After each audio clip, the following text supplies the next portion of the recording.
திருச்சிற்றம்பலம். தென்னாடுடைய சிவனே போற்றி, எந்நாட்டவர்க்கும் இறைவா போற்றி, ஏகம்பத்துரையந்தாய் போற்றி, பாகம் பெண்ணுரு ஆனாய் போற்றி, அண்ணாமலை அமர்ந்த அண்ணா போற்றி, கண்ணாரமுத கடலே போற்றி, காவாய் கனகத்திரளே போற்றி, கைலை மலையானே போற்றி போற்றி. நமச்சிவாய வாழ்க, நாதன் தாள் வாழ்க. அன்பர்களுக்கு வணக்கம்.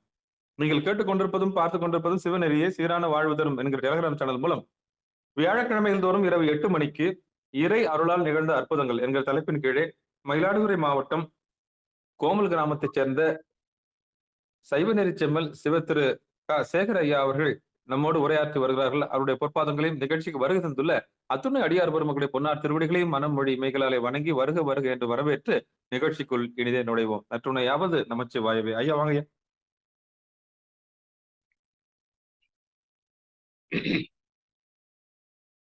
சிவ சிவ. எல்லாம் வல்ல சிவபரம்பொருளின் திருவருளும் குருவருளும் உள்நின்று உணர்த்த வேண்டி இந்த சிவஞான விளக்க வேள்வி தொடங்குகிறேன்.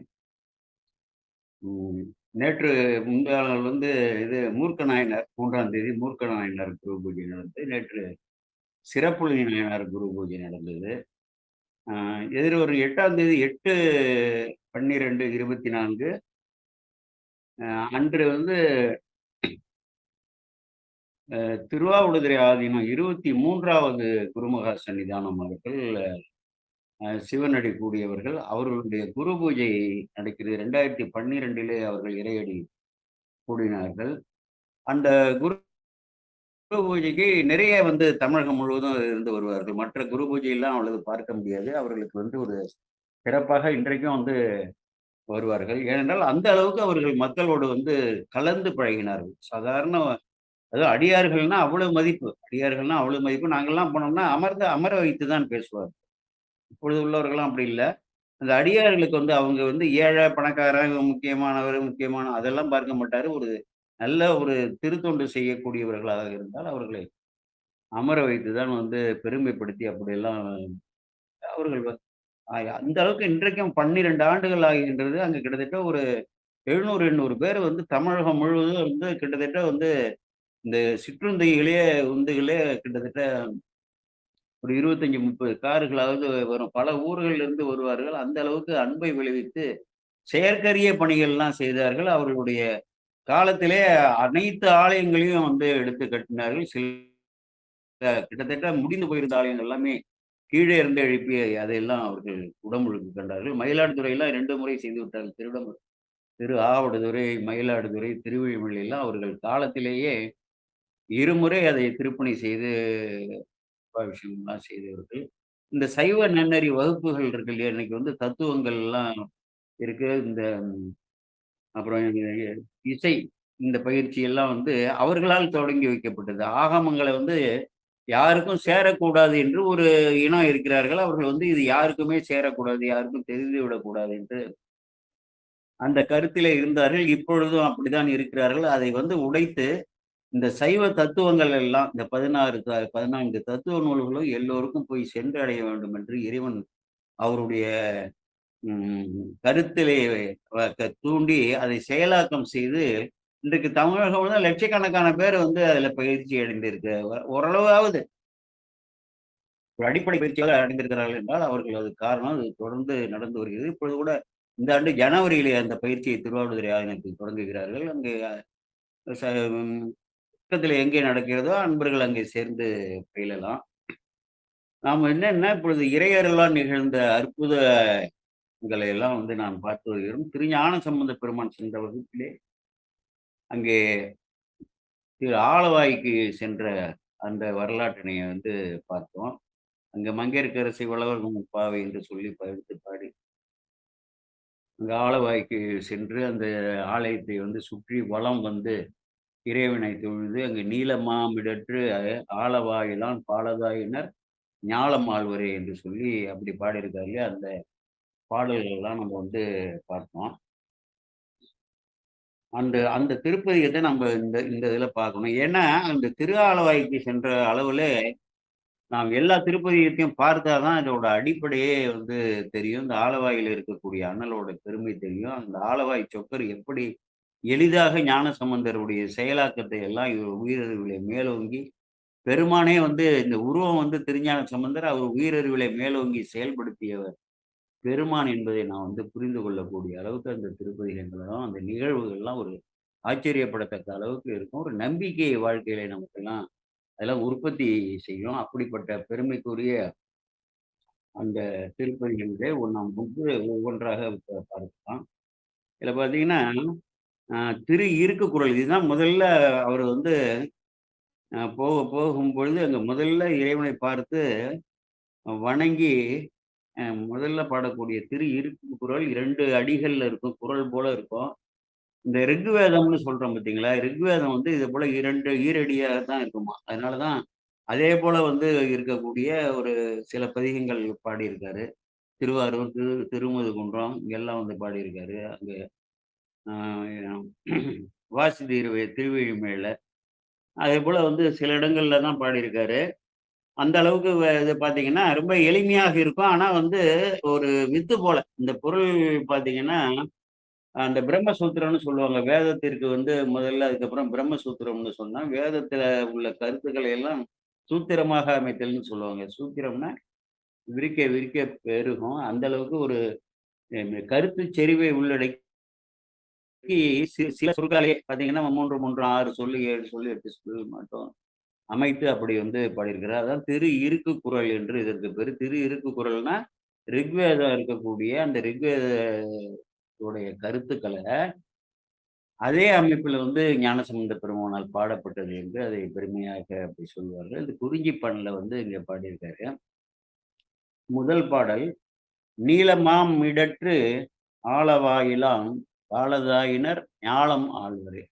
எவ்வளவு பெரிய ஒரு கருத்த வந்து சொல்லியிருக்காருன்னா, யார் வந்து இறைவனை வந்து அடிபணிந்து ஏக இறை சிவமே என்று உணர்ந்து பற்றி இந்த வாழ்க்கையே இறைவன் கொடுத்த நன்கொடைதான் என்று உணர்ந்தால் தான் நமக்கு வந்து அன்பு உள்ளத்துல சுரக்கும். அப்படி சுரந்து யார் வந்து இறைவனை வந்து அங்க சரணடைந்து அவரை அவரை வந்து அடைந்து அடைகிறார்களோ அவர்கள் வந்து இறைவன் திருவருளால ஞாலத்தையே ஆழ்வார் என்று சொல்லி இதெல்லாம் வந்து ஆச்சாரியர்கள் இது ஒரு பாடலாக நீங்க வந்து கடந்து செல்லக்கூடாது. நீ ஆலவாயில் இருக்கக்கூடிய அண்ணலை யார் வந்து அடைகிறார்களோ, அந்த நீல மாமழற்றுன்னா அந்த இறைவனோட கருணை. சரணடைந்தாரை வந்து காக்கக்கூடிய கருணை தானே திருமால், பிரமன், இந்திராதி தேவர்கள்லாம் ஆழகால வெள்ளத்தை தாங்காமல் அவர்களே முயற்சி செய்து அதை தீர்க்க எண்ணி, இயலாமல் அது நேரடியாக இறைவனிடம் போய் சரணடைந்த அந்த நிலையிலே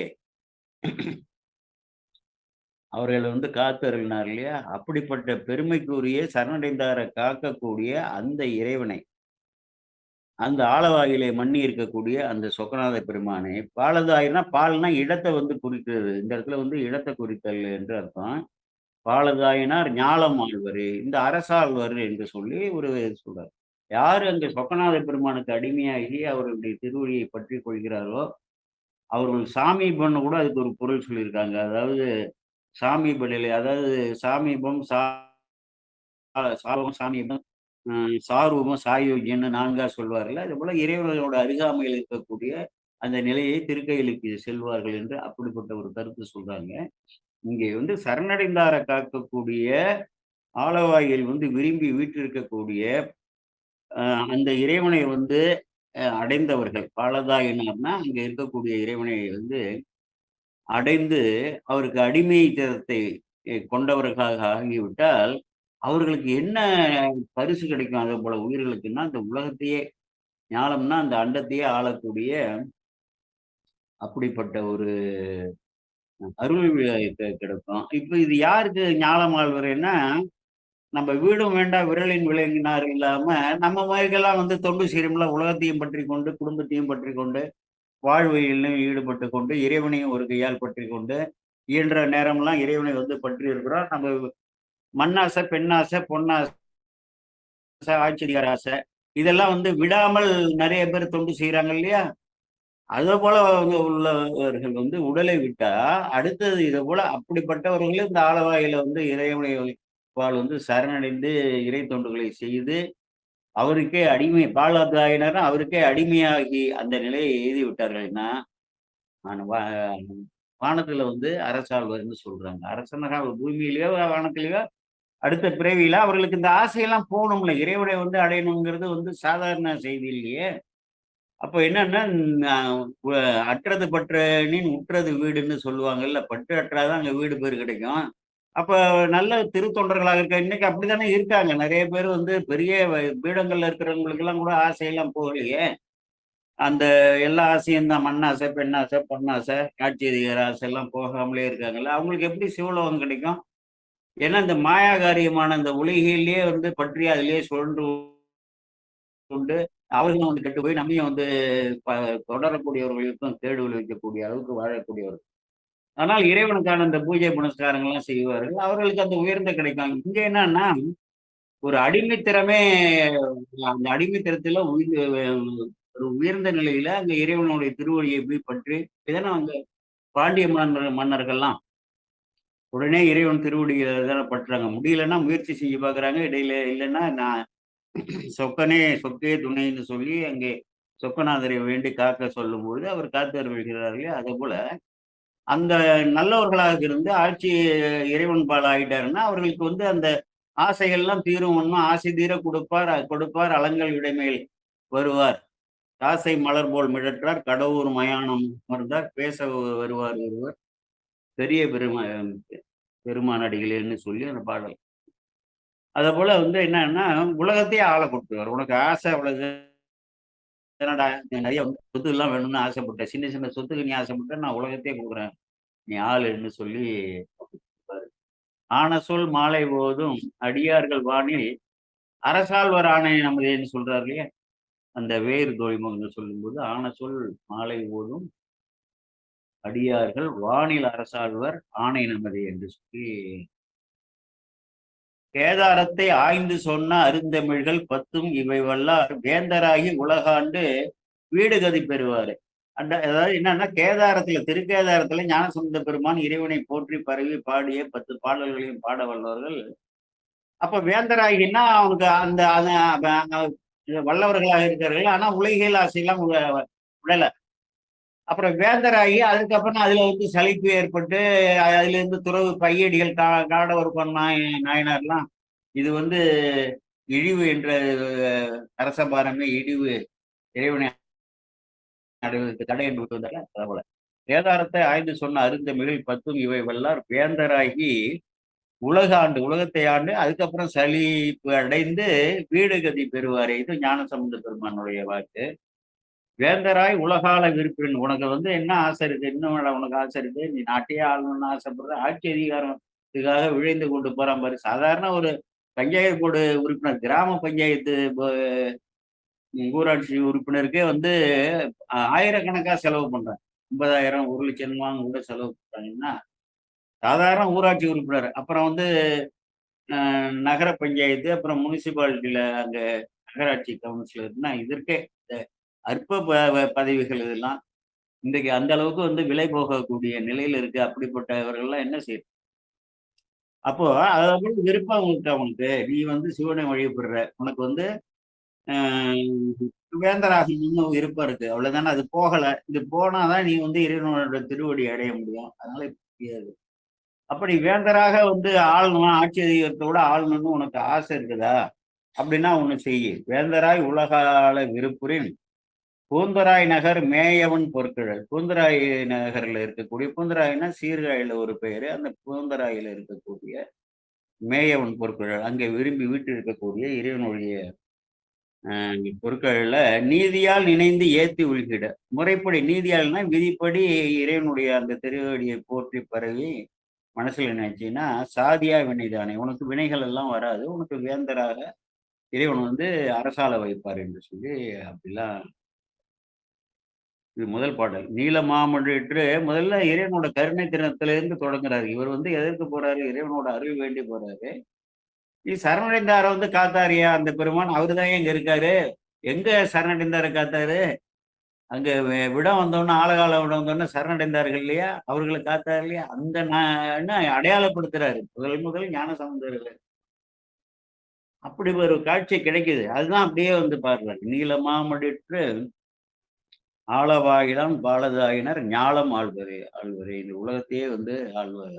உலகம்னா ஞாலம்னா உலகம். மேல 7 உலகம், 8 உலகம்லாம் சொல்றாங்கல்ல அதெல்லாம்.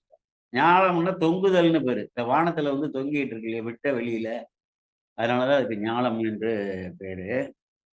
அடுத்து 2வது பாடல். ஞாலம் ஏழுமாம் ஆளவாயிலார் சீலமே சொல்லிற் காலன் வீடவே. அப்ப காலன்னு ஒருத்தன் இருக்கான். இது வந்து நெறைய பேருக்கு மறந்து போயிடுது. பெரிய விஷயம் என்னன்னா, எல்லாருக்கும் தெரியும் தான் இறந்து போடுவேன்னு.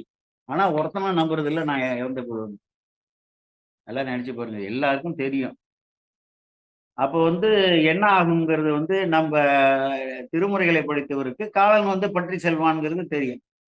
அப்ப காலன்லேருந்து நம்ம தப்புனோம்னா வந்து அதுக்கு ஒரே வழி சிவபெருமான்னு தெரியும். ஏக இறை சிவமே என்று மனத்தில் வதித்து யார் அன்போடு வந்து அவருக்கான திருத்தொண்டுகளை செய்கிறார்களோ, அவருக்கு காலனுக்கு அவர்களை பொறுத்து காலன் காலனுக்கு ஆட்சி எல்லை கிடையாது. நேரடியா சிவபெருமானுடைய ஆட்சி எல்லையில அவர்கள் இருப்பார். இது வந்து அது ஒரு கோட்பாடு. அதுக்கு வரலாறு இருக்கிறது. அப்போ வந்து என்ன சொல்றாருன்னா, யமபயமின்றி வாழ 7 உலகங்களிலும் எழுந்தருள் இருக்கும் ஆளவாய் இறைவனது மெய்ப்புகழையே உரையால் போற்றி வருவீர்களாக. இதற்கு உரை அப்படி சொல்றாங்க. 7 உலகத்தில் இந்த ஒரு உலகத்திற்கு மட்டும் கிடையாது பெருமான். இதுல பாத்தீங்கன்னா அண்டங்கள்னு சொன்னா இது ஒரு அண்டம். இங்க ஒரு பிரம்ம விஷ்ணு. இந்த பிரிதிவி என்று சொல்லக்கூடிய மண் சம்பந்தப்பட்டது மட்டும் 1,00,000 அண்டம் இருக்குதான். 1,00,000 அண்டத்திலயும் ஒரு பிரம்ம விஷ்ணு இந்திராதி தேவர்கள் இருக்காங்க. அத்தனை அண்டங்களுக்கும் வந்து பெருமான் தான் தலைவர். இப்போ ஒரு எண்ணிக்கையா சொல்றாரு. ஞாலம் ஏழுமாம் ஆளவாயிலார் ஆம், சீலைமே சொல்லிடுறேன்னா இறைவனுடைய புகழையே வந்து போற்றி பரவி நீங்க வந்து சொல்லுங்க. காலன் வீடவே உங்களுக்கு யமன் மிக மாட்டான்னா எப்பொழுதுமே நாம வந்து இப்ப அதுதான் நம்ம செஞ்சுட்டு இருக்கோம். இப்ப நடராஜன் சுப்பிரமணியன்னா அவர் ஏற்பாடு பண்ணியிருக்காரு. பலரை வந்து இங்க வாய்ப்பு கொடுத்து கொடுத்து பேச சொல்றாரு. இது பலருக்கு போய் சேரணும். அவர்கள்லாம் நலன் அடையணுங்கிறதுக்காக செய்யறாரு பாருங்க. இப்ப இந்த திருத்தொண்டை நம்ம செஞ்சோம்னா, நமக்கும் எம்மனுக்கும் சம்மந்தம் கிடையாது. நம்ம நேரடியாக பெருமானுடைய ஆட்சி எல்லையில நம்ம இன்புற்று பெருமான் மட்டும்தான் காரணம். அதனால ஞாலம் ஏழுமாம் ஆளவாயிலர்னா அனைத்து உலகங்களுக்கும் ஏக பெருந்தகையாகிய பெருமானாக இருக்கக்கூடிய திரு ஆலவாய் என்ற திருத்தலத்தை உடைமையாக இருக்கக்கூடிய ஆலவாயிலார்னா உடைமைன்னு எடுத்துக்கணும். அவருடைய பெருமைகளை எல்லாம் வந்து சொல்லுவோம். அந்த திருவிளையாடல் புராணத்துல 64 திருவிளையாடல் இருக்கு. இந்த திருவிளையாடல்கள்லாம் எடுத்து சொல்லுவோம். நிறைய வந்து அவர் செஞ்சிருக்கக்கூடிய சிவபுராணத்துல உள்ளது. நம்ம திருமுறைகள்ல வந்து சொல்லப்படுகிறது. எல்லாத்தையும் சீலமே சொல்லியிருந்தேன். எப்பொழுதும் இறைவனுடைய பெருமைகளை நாம் புரிந்து கொள்ளணும். புராணங்கள வந்து படிக்கணும் நம்ம. புராணங்கள வந்து யாருமே தொடுறதே கிடையாது. அப்ப திருமுறையில வந்து அட்டவீரட்ட குறிப்பு, அடிமுடி தேடிய படலம், நீலம் உண்ட படலம், அர்ஜுனனுக்கு பாசுபதம் கொடுத்தது, கங்கையை சடையில் கறந்ததுன்னு இந்த வரலாறுகள்லாம் வந்து திருமுறைகள்ல சொல்லப்படுகிறது அல்லவா? முப்புறம் இருக்குது. இதெல்லாம் வந்து என்னான்னு தெரியாமலே திருமுறைய படிச்சிருப்போனா? நீலம் உண்டார்ன்னு சொல்றாரு. நீல மாமழைன்னா அது ஏன் வந்துச்சு? ஏன் கருப்பா போச்சு? என்ன காரணம்? என்ன நிகழ்ந்தது? ஏன் வந்து அவ்வளவு ஒரு பொன்னிறமணியில பெருமான் கருப்பு வச்சிருக்காரு? இத வந்து தெரிந்து கொள்ள வேண்டும் இல்லையா? அதனால பெருமானுடைய புகழை எல்லாம் தெரிந்து எல்லாமே ஒரு அணு அளவு, மீட்புகள் அளவு அசைவா இருந்தாலும் பெருமானுடைய அசைவு உயிர்களோட நலனுக்காக மட்டும்தான் இருக்கும். இதுதான் வந்து ஞானம். ஞாலம் ஏழுமாம். அது அறக்கருணையாவும் இருக்கும், மரக்கருணையாவும் இருக்கும். என்ன நீங்க இப்படி சொல்றீங்க? நெறைய பேருக்கு வந்து இப்படிலாம் ஆகாதுன்னா, மரக்கருணை. ஞாலம் ஏழுமாம் ஆளவாயிலார் சீலமே சொல்லிற் காலன் வீடவே. காலன் வந்து வீடவேன்னா இந்த இடத்துல அழிதல்னு அர்த்தம். வீடுதல்னா இந்த இடத்துல வந்து அகன்று விடுவார். அடியார்களை வந்து யார் ஒரு ருத்ராட்சம் போட்டிருக்காங்களோ, யார் முழு நீர் அணிந்திருக்கிறார்களோ, அவர்களை பார்த்தோம்னா காலன் வந்து அகன்று விடுவார்ன்னு தான். அழிதல்னு தான் அர்த்தம். வீடுதல்னா இந்த இடத்துல நம்ம எடுத்துக்கணும். காலன் அழிஞ்சா அப்புறம் என்ன பண்றது? சிவ சிவ சீலம்னா இறைவனுடைய குணங்கள், குணநலன்கள்னு நம்ம எடுத்துருக்கோம். இறைவன் வந்து குண அதீதன்னு பேரு. அவர் குணங்களுக்கெல்லாம் அப்பாற்பட்டவர். குணங்களை வைத்து பொருத்த முடியாது. அது மனிதர்களை வந்து அளவீடு செய்யக்கூடிய கருவி தான் சத்துவ குணம், ரஜச குணம், தமச குணம். அது தத்துவங்கள்லயும் வந்து வராது. அப்படிப்பட்ட பெருமானுடைய பெருமைகளை எப்பொழுதுமே சீலங்களை வந்து சீலங்கள்னா பெருமைகள். பெருமான் வந்து உலக உயிர்களுக்காக பெருங்கருணையோடு இந்த உலகியலை நடத்தும் பொழுது நிகழ்ந்த நிகழ்வுகளை எல்லாம் கருணை நிகழ்வுகள் எல்லாம் எப்பொழுதுமே சொல்லிக் கொண்டே இருந்து இறைவன் வந்து உங்களை பொறுத்து வரமாட்டார் என்றார். ஆழ நிழலார் ஆளவாயிலார் காலகாலனார் பலகாலம். ஒரு ஆச்சாரியார் உபதேசம். அதாவது உபதேசித்தல்னா நீ இது இங்க போ அப்படின்னு சொல்றாங்கல்ல. அப்ப முன்னாடிலாம் சொல்லுவாங்க, ஒருத்தவங்க வந்து ஒரு புலவர் பெரிய அரசன்கிட்ட குடைவள்ளல்கிட்ட வந்து நிறைய பாடி அளவற்ற செல்வங்கள் எல்லாம் பெற்று வரும்பொழுது, எதிரே வரக்கூடிய ஏழை புலவர வந்து வறுமையை சொல்லும்போது, "நீ ஒண்ணும் கவலைப்படாதே, இந்த மன்னன் இருக்கான். அங்க போனீன்னா, நீ பாடுனீன்னா போட்டு அவன் வரையறாது வந்து செல்வங்களை அள்ளி கொடுப்பான்லாம்" வந்து சொல்லுவாங்க. அதெல்லாம் ஆற்றுப்படுத்துதல். ஒரு புலவர் இன்னொரு புலவர ஆற்றுப்படுத்துதல். இங்க வந்து பெருமான் ஞானசம்பந்த பெருமான் ஒரு ஆச்சாரியார், அவர் வந்து அவரு அடைந்தது இந்த உயிர்கள் எல்லாம் அடைய வேண்டும் என்று கருணையோடு இந்த துன்பங்கள்ல இருந்து விடுபடுவதற்காக ஒரு உபதேசமாக செய்கிறார். நீ போய் ஆலவாயில இருக்கக்கூடிய பெருமானை வந்து பற்றி புடிய. அதேபோல பல இடங்கள்ல தூங்கானை மாடம் சேர்மீன்களேங்கிறார். அதேபோல ஆழ நீழலார்ன்னா இது எதை குறிக்குதுன்னா, இந்த உலகத்தை படைத்து, உயிர்களை படைத்து, மனிதர்களையும் வந்து படைத்து, தேவர்களையும் படைத்து, படைச்சா சரியா போச்சா?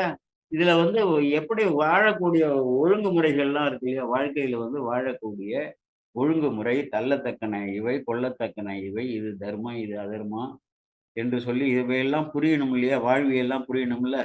இதற்காக என்ன பெருமான் வந்து அங்க ஆழ நிழல்ல நால்வருக்கு சனகாதி முனிவர்கள் என்று சொல்வார்கள். இந்த நால்வருக்கு ஞானத்தை வந்து கொடுத்தவர். அது ஒரு பெரிய கருணை தானே உலக உயிர்கள் பொறுத்து. அதிலிருந்து நம்ம பெருக்கிக்கணும். அதான் வித்து போல இருக்கும். ஆழ நிழலார்ன்னா, அந்த நால்வருக்கு அறம் உரைத்த அந்த வரலாறுக்கு போயிடணும் புராணத்துக்கு. நீலமா மிடற்றுன்னு வந்துச்சுன்னா, அங்க போயிடணும். காலம் வீடவேன்னா, மார்க்கண்டேயருக்காக காலனை அழித்தார்ல, அந்த வரலாறுக்கு போணும். அப்ப இங்க என்ன இருக்கு இப்ப புரியுதுங்களா? திரு ஈர்க்குக்குறள்ல சூத்திரம் போல வித்தா இருக்கு செய்திகள், ஞான செய்திகள். அதை நம்ம வந்து விரித்துக் கொள்ள வேண்டும். அதுதான் முக்கியம். ஆழ நீழலார், ஆலவாயிலார், காலகாலனார், பாலதாவினே. அவரை பால்னா இடத்தை வந்து சுட்டக்கூடியது. அவருடைய திருவடியை சென்று அடையுங்கள் என்றுதான் இதற்கு பொருள். ஆழ நிழலார்னா, ஆழ மரத்தின் கீழே நால்வருக்கு நான்கு வேதமும் பொருள்களும் அருளின்னு சொல்றாருல. அங்கயிற்கண்ணி தன்னுடன் அமர்ந்த ஆளவா யாவதும் இதுவேனார்ல. அதுதான் சொல்றாரு. ஆழ நிழலார். யார் அவரு? ஆலவாயிலார். ஆலவாயையே தன்னுடைய உடைமையாக வந்து விரும்பி வீற்றிருக்கக்கூடிய பெருமான். அவர் யாருய்யா? அப்படியா? வேற என்ன அவருக்கு அடையாளம்? காலனை வந்து வென்றார்ல. தன்னை சரணடைந்த ஒரு மார்க்கண்டேயனுக்காக காலதனையே அழித்தார் இல்லையா? காலனுக்கே காலனாகினார் இல்லையா? அப்படிப்பட்ட அவர போய் சேர்ந்து போ என்று சொல்லி உபதேசிக்கும்.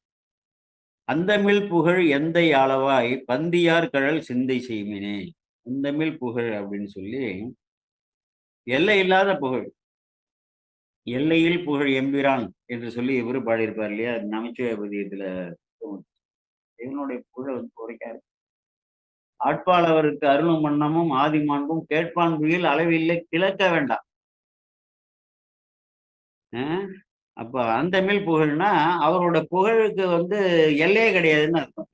எல்லை இல்லாத வந்து புகழை உடையவர் அப்படிப்பட்ட பெருமான். அவர் யாரு? எந்தை. என்னுடைய அப்பா. அதுபோல நாம சொல்லிக்கணும். எங்க அப்பா ஆலவாயில இருக்கக்கூடியவர். எந்தை ஆலவாயில இருக்கக்கூடியவன்.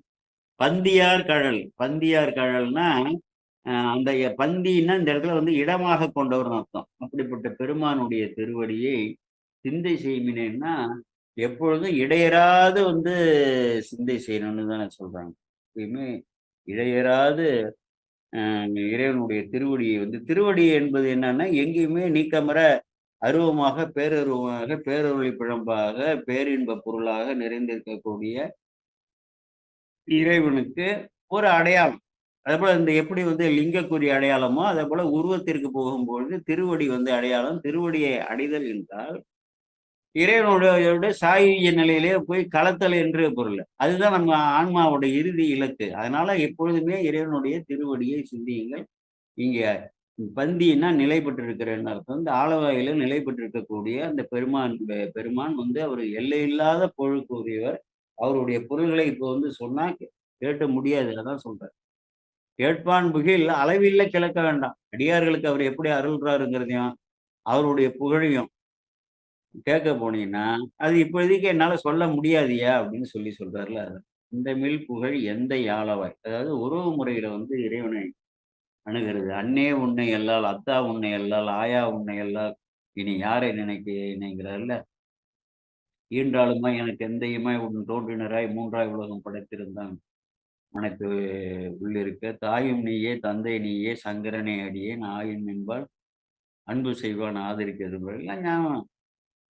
அது போல வந்து உறவு முறையில இறைவனை வந்து எங்கேயோ ஒரு அதாவது யாரோ ஒரு முதலாளியான்னு நினைக்காத.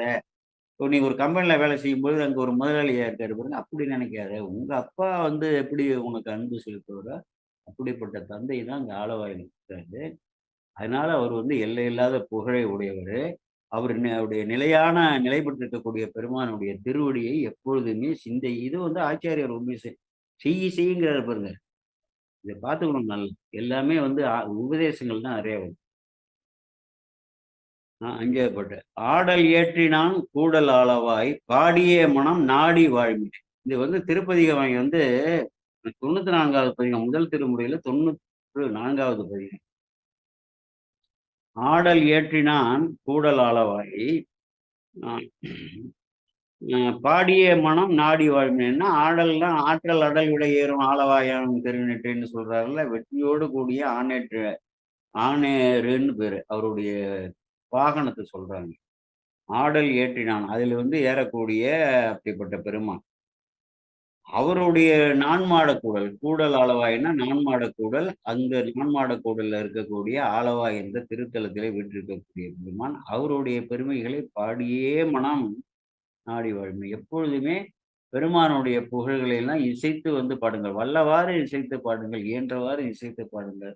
ஆச்சாரியர்கள்லாம் அங்க போற்றி பரவி பாடி இருக்கிறார்கள் இல்லையா, அந்த பாடல்களால வந்து இசைத்து போற்றி பாடுங்க. அப்புறம் வேதங்கள் இருக்கு, உபநிஷங்கள் இருக்கு, ஆகமங்கள் இருக்கு, திருமுறைகள் இருக்கு. எங்கெங்கே பெருமானை வந்து இசைத்து வந்து போற்றி பரவி புகழ்களை எல்லாம் பாடினோம்னா அப்படி வந்து வாழுங்கள். ஏன் நாடி வாழணும்னா அப்படிப்பட்ட பெருமானை பாடலேற்றினான் கூடலாளவாய் பாடிய மனம் பெருமானுடைய பெருமைகளை பாடி மனத்தால் அவரை நாடி நீங்கள் வாழுங்கள். எப்பொழுதுமே உங்களுடைய எண்ணம் வந்து குறிக்கோள் அங்க இருக்கணும். குறிக்கோள் இல்லாத கெட்டேன்கிறார்கள். எந்த குறிக்கோளும் இல்லாமல் எப்பொழுதுமே இறைவனுடைய திருவடியை பற்றி நாம் அடைந்து விட வேண்டும் என்று அதையே எப்பொழுதுமே சிந்தை செய்து வாழுங்கள்.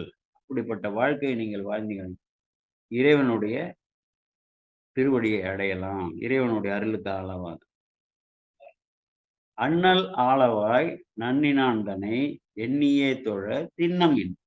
பாருங்க, ஒரு உறுதியாக சொல்ற பாருங்க. ஆணை நமது என்ன 4 பாட்டுல சொல்லியிருக்காரு, 4 பதியத்துல தான் சொல்லுவாங்க. இப்ப இது என்ன அது? பிள்ளையோடு உள்ள நினைவாயினவே வரம்பெறுவீர் ஐயுற வேண்டாம் ஒன்று சொல்றாரு. அது என்ன? அது ஆணை தானே. இப்ப என்ன சொல்றாரு? திண்ணமேன்னு சொல்றாரு. ஒரு யார் சொல்றாரு? சாதாரணவரா சொல்றாரு? ஆச்சாரியார் சொல்றாரு. அவர் வழியாக சிவபெருமான் சொல்றாரு. அண்ணல் ஆளவாய் இங்கே தலைவனாக இருக்கக்கூடிய பெருமான் தலைமை பண்பு உடையவர்னு அவர்களை வந்து அண்ணல் ஆளவாய் நன்னினான் தனை. அந்த ஆளவாயில் வந்து வீட்டிருக்கக்கூடிய அவை பெருமான் வந்து திருக்கையிலிருந்து தேசத்தில் உள்ள அத்தனை இடங்கள்லயும் வந்து மக்கள் எல்லோரும் திருக்கையில போய் வணங்க முடியாது இல்லையா? ஒரு இடத்துல இருந்தா எப்படி வந்து ஒரு மரத்துல இலைகளும் தளிர்களும்லாம் இருக்குதோ, மலர்களும் இருக்கோ, அதே போல பல எண்ணில் தலங்கள்ல விட்டிருக்காருன்னு சொல்லி அங்க பெரிய புராணத்துல தொடக்கத்திலேயே சொல்லுவார். திருக்கையிலையில திருமலை சிறப்புல சொல்லும் பொழுது அப்படி வந்து பல கிளைகளாகவும் இலைகளாகவும் கனிகளாகவும் பழங்களாகவும் எப்படிலாம் இருக்கோ அப்படி வந்து பல திருத்தலங்கள்ல பெருமான் எளிதாக மக்கள் தானே வந்து வணங்குவதற்கு ஏற்ப அவரே எழுந்தருளி இருக்கிறார் என்று சொல்வார்கள். இப்ப பாருங்க, எங்க தோன்றினாலும் சிவலிங்கம். நம்ம நாட்டுல மட்டும் இல்ல, வடநாட்டுல இருக்கட்டும், வேற அயல் நாடுகளாக இருக்கட்டும், இந்த கிராமங்கள்லாம் தோண்ட தோண்ட தோண்ட சிவலிங்கம். இப்படிதான் வந்து 2 ஊரு பாத்தீங்கன்னா, தாவரங்குடின்னு ஒரு ஊரு, ஒரு பெண்ணை எடுத்து ஒரு குளத்துக்கரையில இருந்து சிவலிங்கத்தை எடுத்து அது ஒரு கோயிலாக்கி விரதமாக இருந்து நிறைவேற்றி குடமுழுக்க பண்ணாரு. அங்கே பக்கத்துல சாமிமலையிலிருந்து ஒரு 7 கிலோமீட்டர் 8 கிலோமீட்டர் வடக்க அது போல வீராஞ்சேரி என்று ஒரு பையன், ஒரு 50 60 வீடுகள் தான் இருக்கு. ஒரு பெரிய ஒரு 5 ஏக்கர் குளம், பக்கத்துல ஒரு 2 சிவலிங்கம். அந்த பையனுக்கு தெளிவு வந்தோன்னா அவன் ஒருத்தன் தான் அந்த ஊர்ல வேலைக்கு போயிருக்கான். மீதி எல்லாருமே விவசாயி. அந்த பையன் எடுத்து அந்த கோயிலை ஒரு 3 ஆண்டுகளாக பலரையும் தானும் பொருளை போட்டு ஊராரையும் அணைச்சி அதை குடமுழுக்கு நான் சென்று அதெல்லாம் போட்டிருக்கேன். ஃபேஸ்புக்கில் போட்டு அவர்களை எல்லாம் போற்றி பரவியிருக்கேன். அதை போல வந்து அவர் இல்லாத இடமே இல்லையே. அப்படிப்பட்ட ஒரு கருணைக்கு உள்ள ஒரு பெருமான் இல்லையா? இப்ப உதாரணமா சாத்தனூர்ல 8 சிவன் கோயில். திருமூலர் அவர்கள். சின்ன கிராமம் தான். அதுல இப்பொழுது 6 இருக்கு. மீதி அந்த லிங்கத்தை கொண்டாந்து வச்சிருவாங்கல்ல இந்த பெரிய கோயில்ல அப்படி. எங்க ஊர்ல கோமல்ல 8 சிவன் கோயில். இப்போ ஒன்று ஒன்றா கட்டி பண்ணிட்டு இருக்கோம். 4ம் 5ம் ஆகிட்டு இருக்குது. மீதி 2 கோயில் எப்பொழுதுமே தொடர்ந்து நடந்து கொண்டிருந்தது. அதுவும் 1 தான் நடந்துட்டு இருந்தது. அதுக்கப்புறம் 2வது கோயில் எடுத்து கட்டினோம். அப்புறம் 3 முடிச்சோம். அப்புறம் 4ம் 5ம் வேலை ஆகி கொண்டு இருக்கிறது. அப்படிலாம் மக்களால் முடியாம ஏன் வந்து ஒரு 200 மீட்டரு 300 மீட்டருக்கு ஒரு கிராமம் தானே நாங்க இருக்கிறது. ஒரு பெரிய கிராமம். ஒரு 200 300 மீட்டருக்கு ஒரு சிவாலயம் இருக்கக்கூடிய வேண்டிய அவசியம் என்ன? ஆற்றுக்கரையில இருக்கு. நம்மளால வந்து அது அறிவுக்கு வந்து அப்பாற்பட்ட ஒரு விஷயம். ஒரு கிராமத்துல இன்றைக்கு எங்க ஊர்ல ஒரு 1000 வீடுகள் இருக்கும். ஒரு கல்யாண பத்திரிகை அடிக்கணுமா குறைஞ்சபட்சம் 1000 வீடு. வீட்டுக்கு ஒண்ணு கொடுப்போம் இல்லையா? வேண்டியவங்களோ, வேண்டாதவங்களோ, பகைவர்களோ, நண்பர்களோ குறைந்தது 1000 பத்திரிகை அடிக்கணும். இன்றைக்கு வந்து அப்படி இருந்திருக்காங்க. 1000 ஆண்டுகளுக்கு முந்தைய கோயில் எங்க ஊர்ல இருக்கு.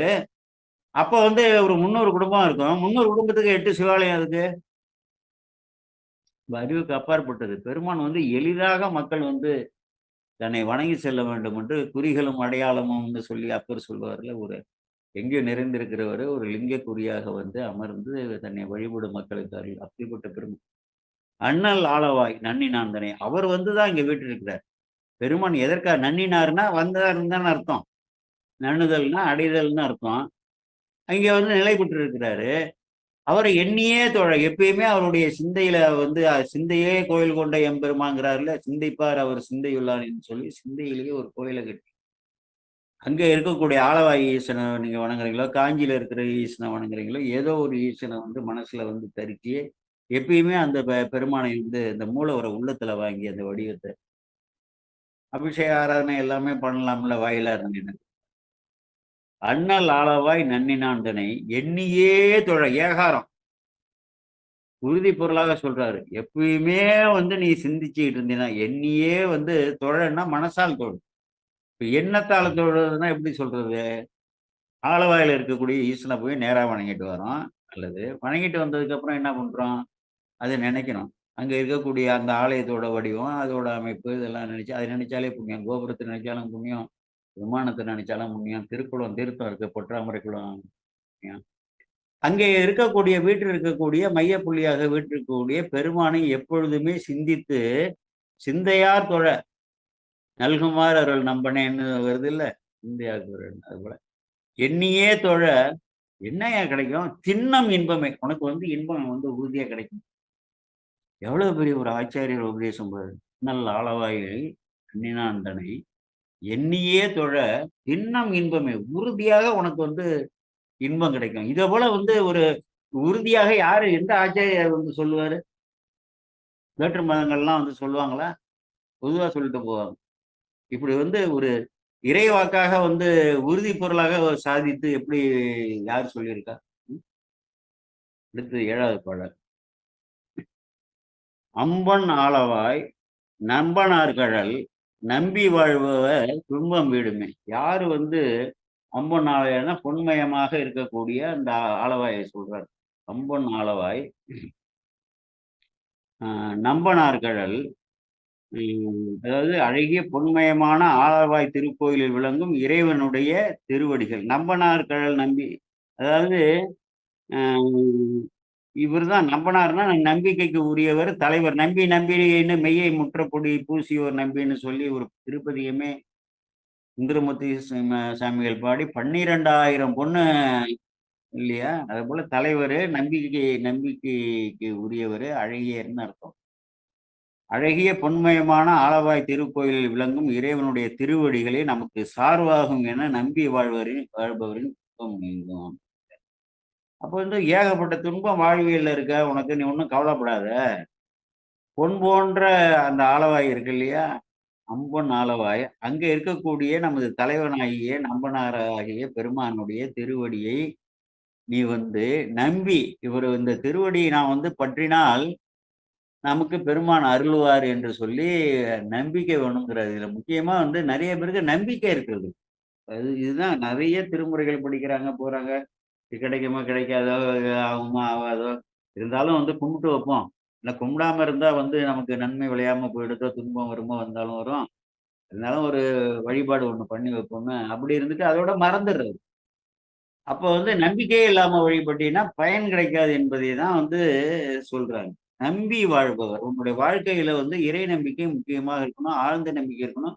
உறுதியான நம்பிக்கை இருக்கணும். இறைவன் நமக்கு அருள்வார் என்ற அந்த உறுதியான சிந்தனை அப்படி இருக்கணும். அப்படி இருந்தீன்னா உன்னுடைய துன்பங்கள் வந்து அற்று போகும். துன்பமே தீராதும்மா. தத்துவம் படிக்கிறவன் வந்து நீ வினைய அனுபவிச்சு தான் ஆகணும். தவறான அதை புரிந்து கொள்ளவில்லை. புரிந்து கொள்ளாமல் வந்து அப்படி வந்து சொல்லுவாங்க. வினைய வந்து நீ தப்ப முடியாதுயா எந்த சாமி கும்பிட்டாலும். அப்புறம் எதுக்குய்யா நான் சாமி கும்பிட்டேன்? இல்ல சிந்திச்சு பார்க்கணும். இது போல ஆச்சாரியர் வாக்கியா? யார் வந்து இறைவன் என்னை காப்பார் என்று சொல்லி சரணடைந்து நம்பி அந்த இறை திருத்தொண்டுகளை எல்லாம் செய்து கொண்டு வழிபட்டு கொண்டு இருக்கிறார்களோ அவர்களுக்கு அவர்களுக்கு வரக்கூடிய துன்பம், அவர்களுக்கு வினையை ஏற்றினதே சிவபெருமான்.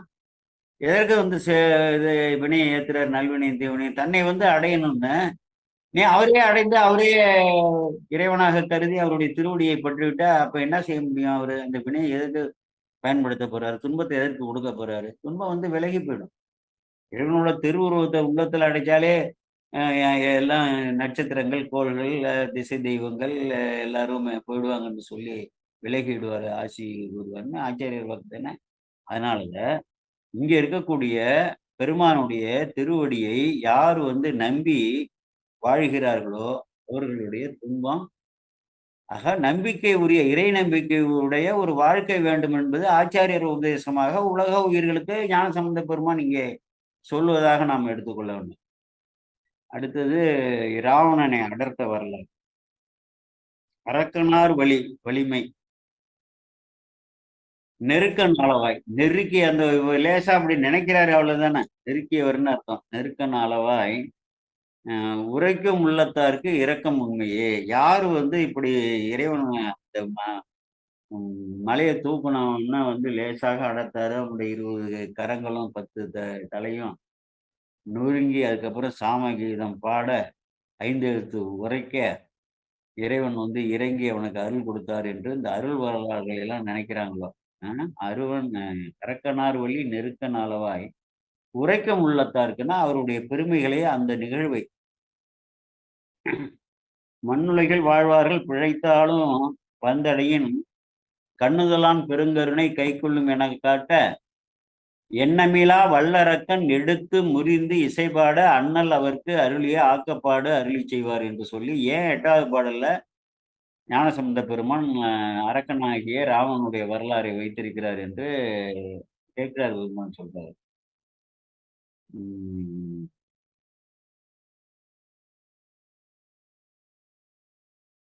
ஆமா, எண்ணமிலா வல்லரக்கன் எடுத்து முறிந்து தோல் முறிந்து இசைப்பாட அண்ணல் அவருக்கு அருளிய ஆக்கப்பாடு அருள் செய்தார். மண்ணுலைகள் வாழ்வார்கள் பிழைத்தாலும் நம்ம மண்ணுலகளை வாழக்கூடிய நாம் வந்து ஏதாவது தவறு செய்திருந்தா கூட இறைவனை வந்து சரணடைந்து விட்டால் அந்த பெருமானுடைய கருணை காக்கும் என்பதற்காக இராவணனுடைய வரலாற்றே அங்க, ஏன்னா அவன் சரணடைஞ்சிடறான், அவன் தப்பு பண்ணிடுறான், ஆணவத்தால தப்பு பண்ணிடுறான். அண்ணல் இதுல இருக்காருன்னு மலையை பேத்துடுறான். பேத்த உடனே பெருமான் என்ன பண்றாரு, லேசா வந்து விரல உடனே மாட்டிக்கிறான். அப்ப வந்து இதுல இருந்து தப்பிப்பதற்கு என்ன செய்யணும்? இறைவனோட அன்பை பேரணும், தவறு பண்ணிட்டோமேன்னு சாமகானம் இசைக்கிறான், 5 எழுத்து ஓதுறான். உடனே என்ன பண்ணிட்டாரு, அவனை மன்னிச்சு அவனுக்கு புண்ணெல்லாம் போயிடுது, எல்லாமே போயிடுது. அவன் தப்பிச்சா பொழைச்சா போதுண்டான்னு சொல்லி அவனை கேட்டவனுக்கு 3,000,000 வாழ்நாள் கொடுக்குறாரு. அவன் கேட்கவே இல்லை, எப்படியாவது இந்த புண்ணெல்லாம் போய் உடம்பு நல்லா ஆகி நம்ம தப்பிச்சு ஓடி போயிட்டா போதும், பெருமானே அருள்வின்னு பாட உடனே போற்றி பரவணும்னா அவன் கேட்காமலே வந்து இப்படிப்பட்ட ஒரு இறைவன் யாராவது இப்ப கேட்காம தான் நமக்கு பிறவி கொடுத்துருக்காரு. கேட்காம தான் ஆங்காங்கே வந்து பிறக்க வச்சிருக்கிறாரு. இந்த ஒப்பற்ற எத்தனை கோடி ரூபா கொடுத்தா கூட வந்து நீ ஏழையோ பணக்காரனோ என்னமோ இறைவனுடைய புகழை கேட்கவும், இறை ஆலயங்களை பார்க்கவும், நுகரவும் இதற்கெல்லாம் நமக்கு இந்த ஐம்புலன்கள் உள்ள இந்த உடலை கொடுத்தாரு. கேட்டா கொடுத்தாரு. அதுபோல எண்ணின்றி முக்கோடி வாழ்நாள் அது உடையானே. சந்திரகாசுங்கிற ஒரு வாளு, ராவணங்கிற ஒரு பேரு, தேரு, தேரோடு வாள் கொடுத்தீர்ன்னு சொல்லி சுந்தரமூர்த்தி சாமிகள் சொல்லுவாரு. அதுபோல எல்லாத்தையும் வந்து கொடுத்திருக்காருன்னா பாருங்க. அப்ப அதனாலதான் மண்ணுலகில் வாழ்வார்கள். மண்ணுலகில வாழக்கூடிய மக்கள் பிழைத்தாலும், தவறு செய்தாலும் வந்து அடையின். இறைவா உன்னுடைய திருவடியே சரண் என்று சொல்லி இறைவனுடைய திருவடியை பற்றி விட்டார். கண்ணுதலாம் நெற்றி கண்ணுடைய பெருங்கருணை கைக்கொள்ளும் அவனை எடுத்து ஆட்கொள்ளும் என்று கைக்கொள்ளும் என காட்ட எண்ணமிலா வல்லரக்கன். எண்ணமிலான்னா இது திருக்கையில பெருமான் இருக்காருன்னு சொல்லி அந்த எண்ணமே இல்லாம ஆணவத்தால எடுத்தாமரு எடுத்து முறிந்து தோல்ல நசுங்கி இசைபாட அண்ணல் அவருக்கு அருளிய ஆக்கப்பாடு அருள் செய்வார் என்று சொல்லி சேக்கிழார் பெருமானை பாடி பார்க்கணும். அதனாலதான் அரக்கனார் வழினா வலிமை, நெருக்கியவர், அடர்த்தவர்.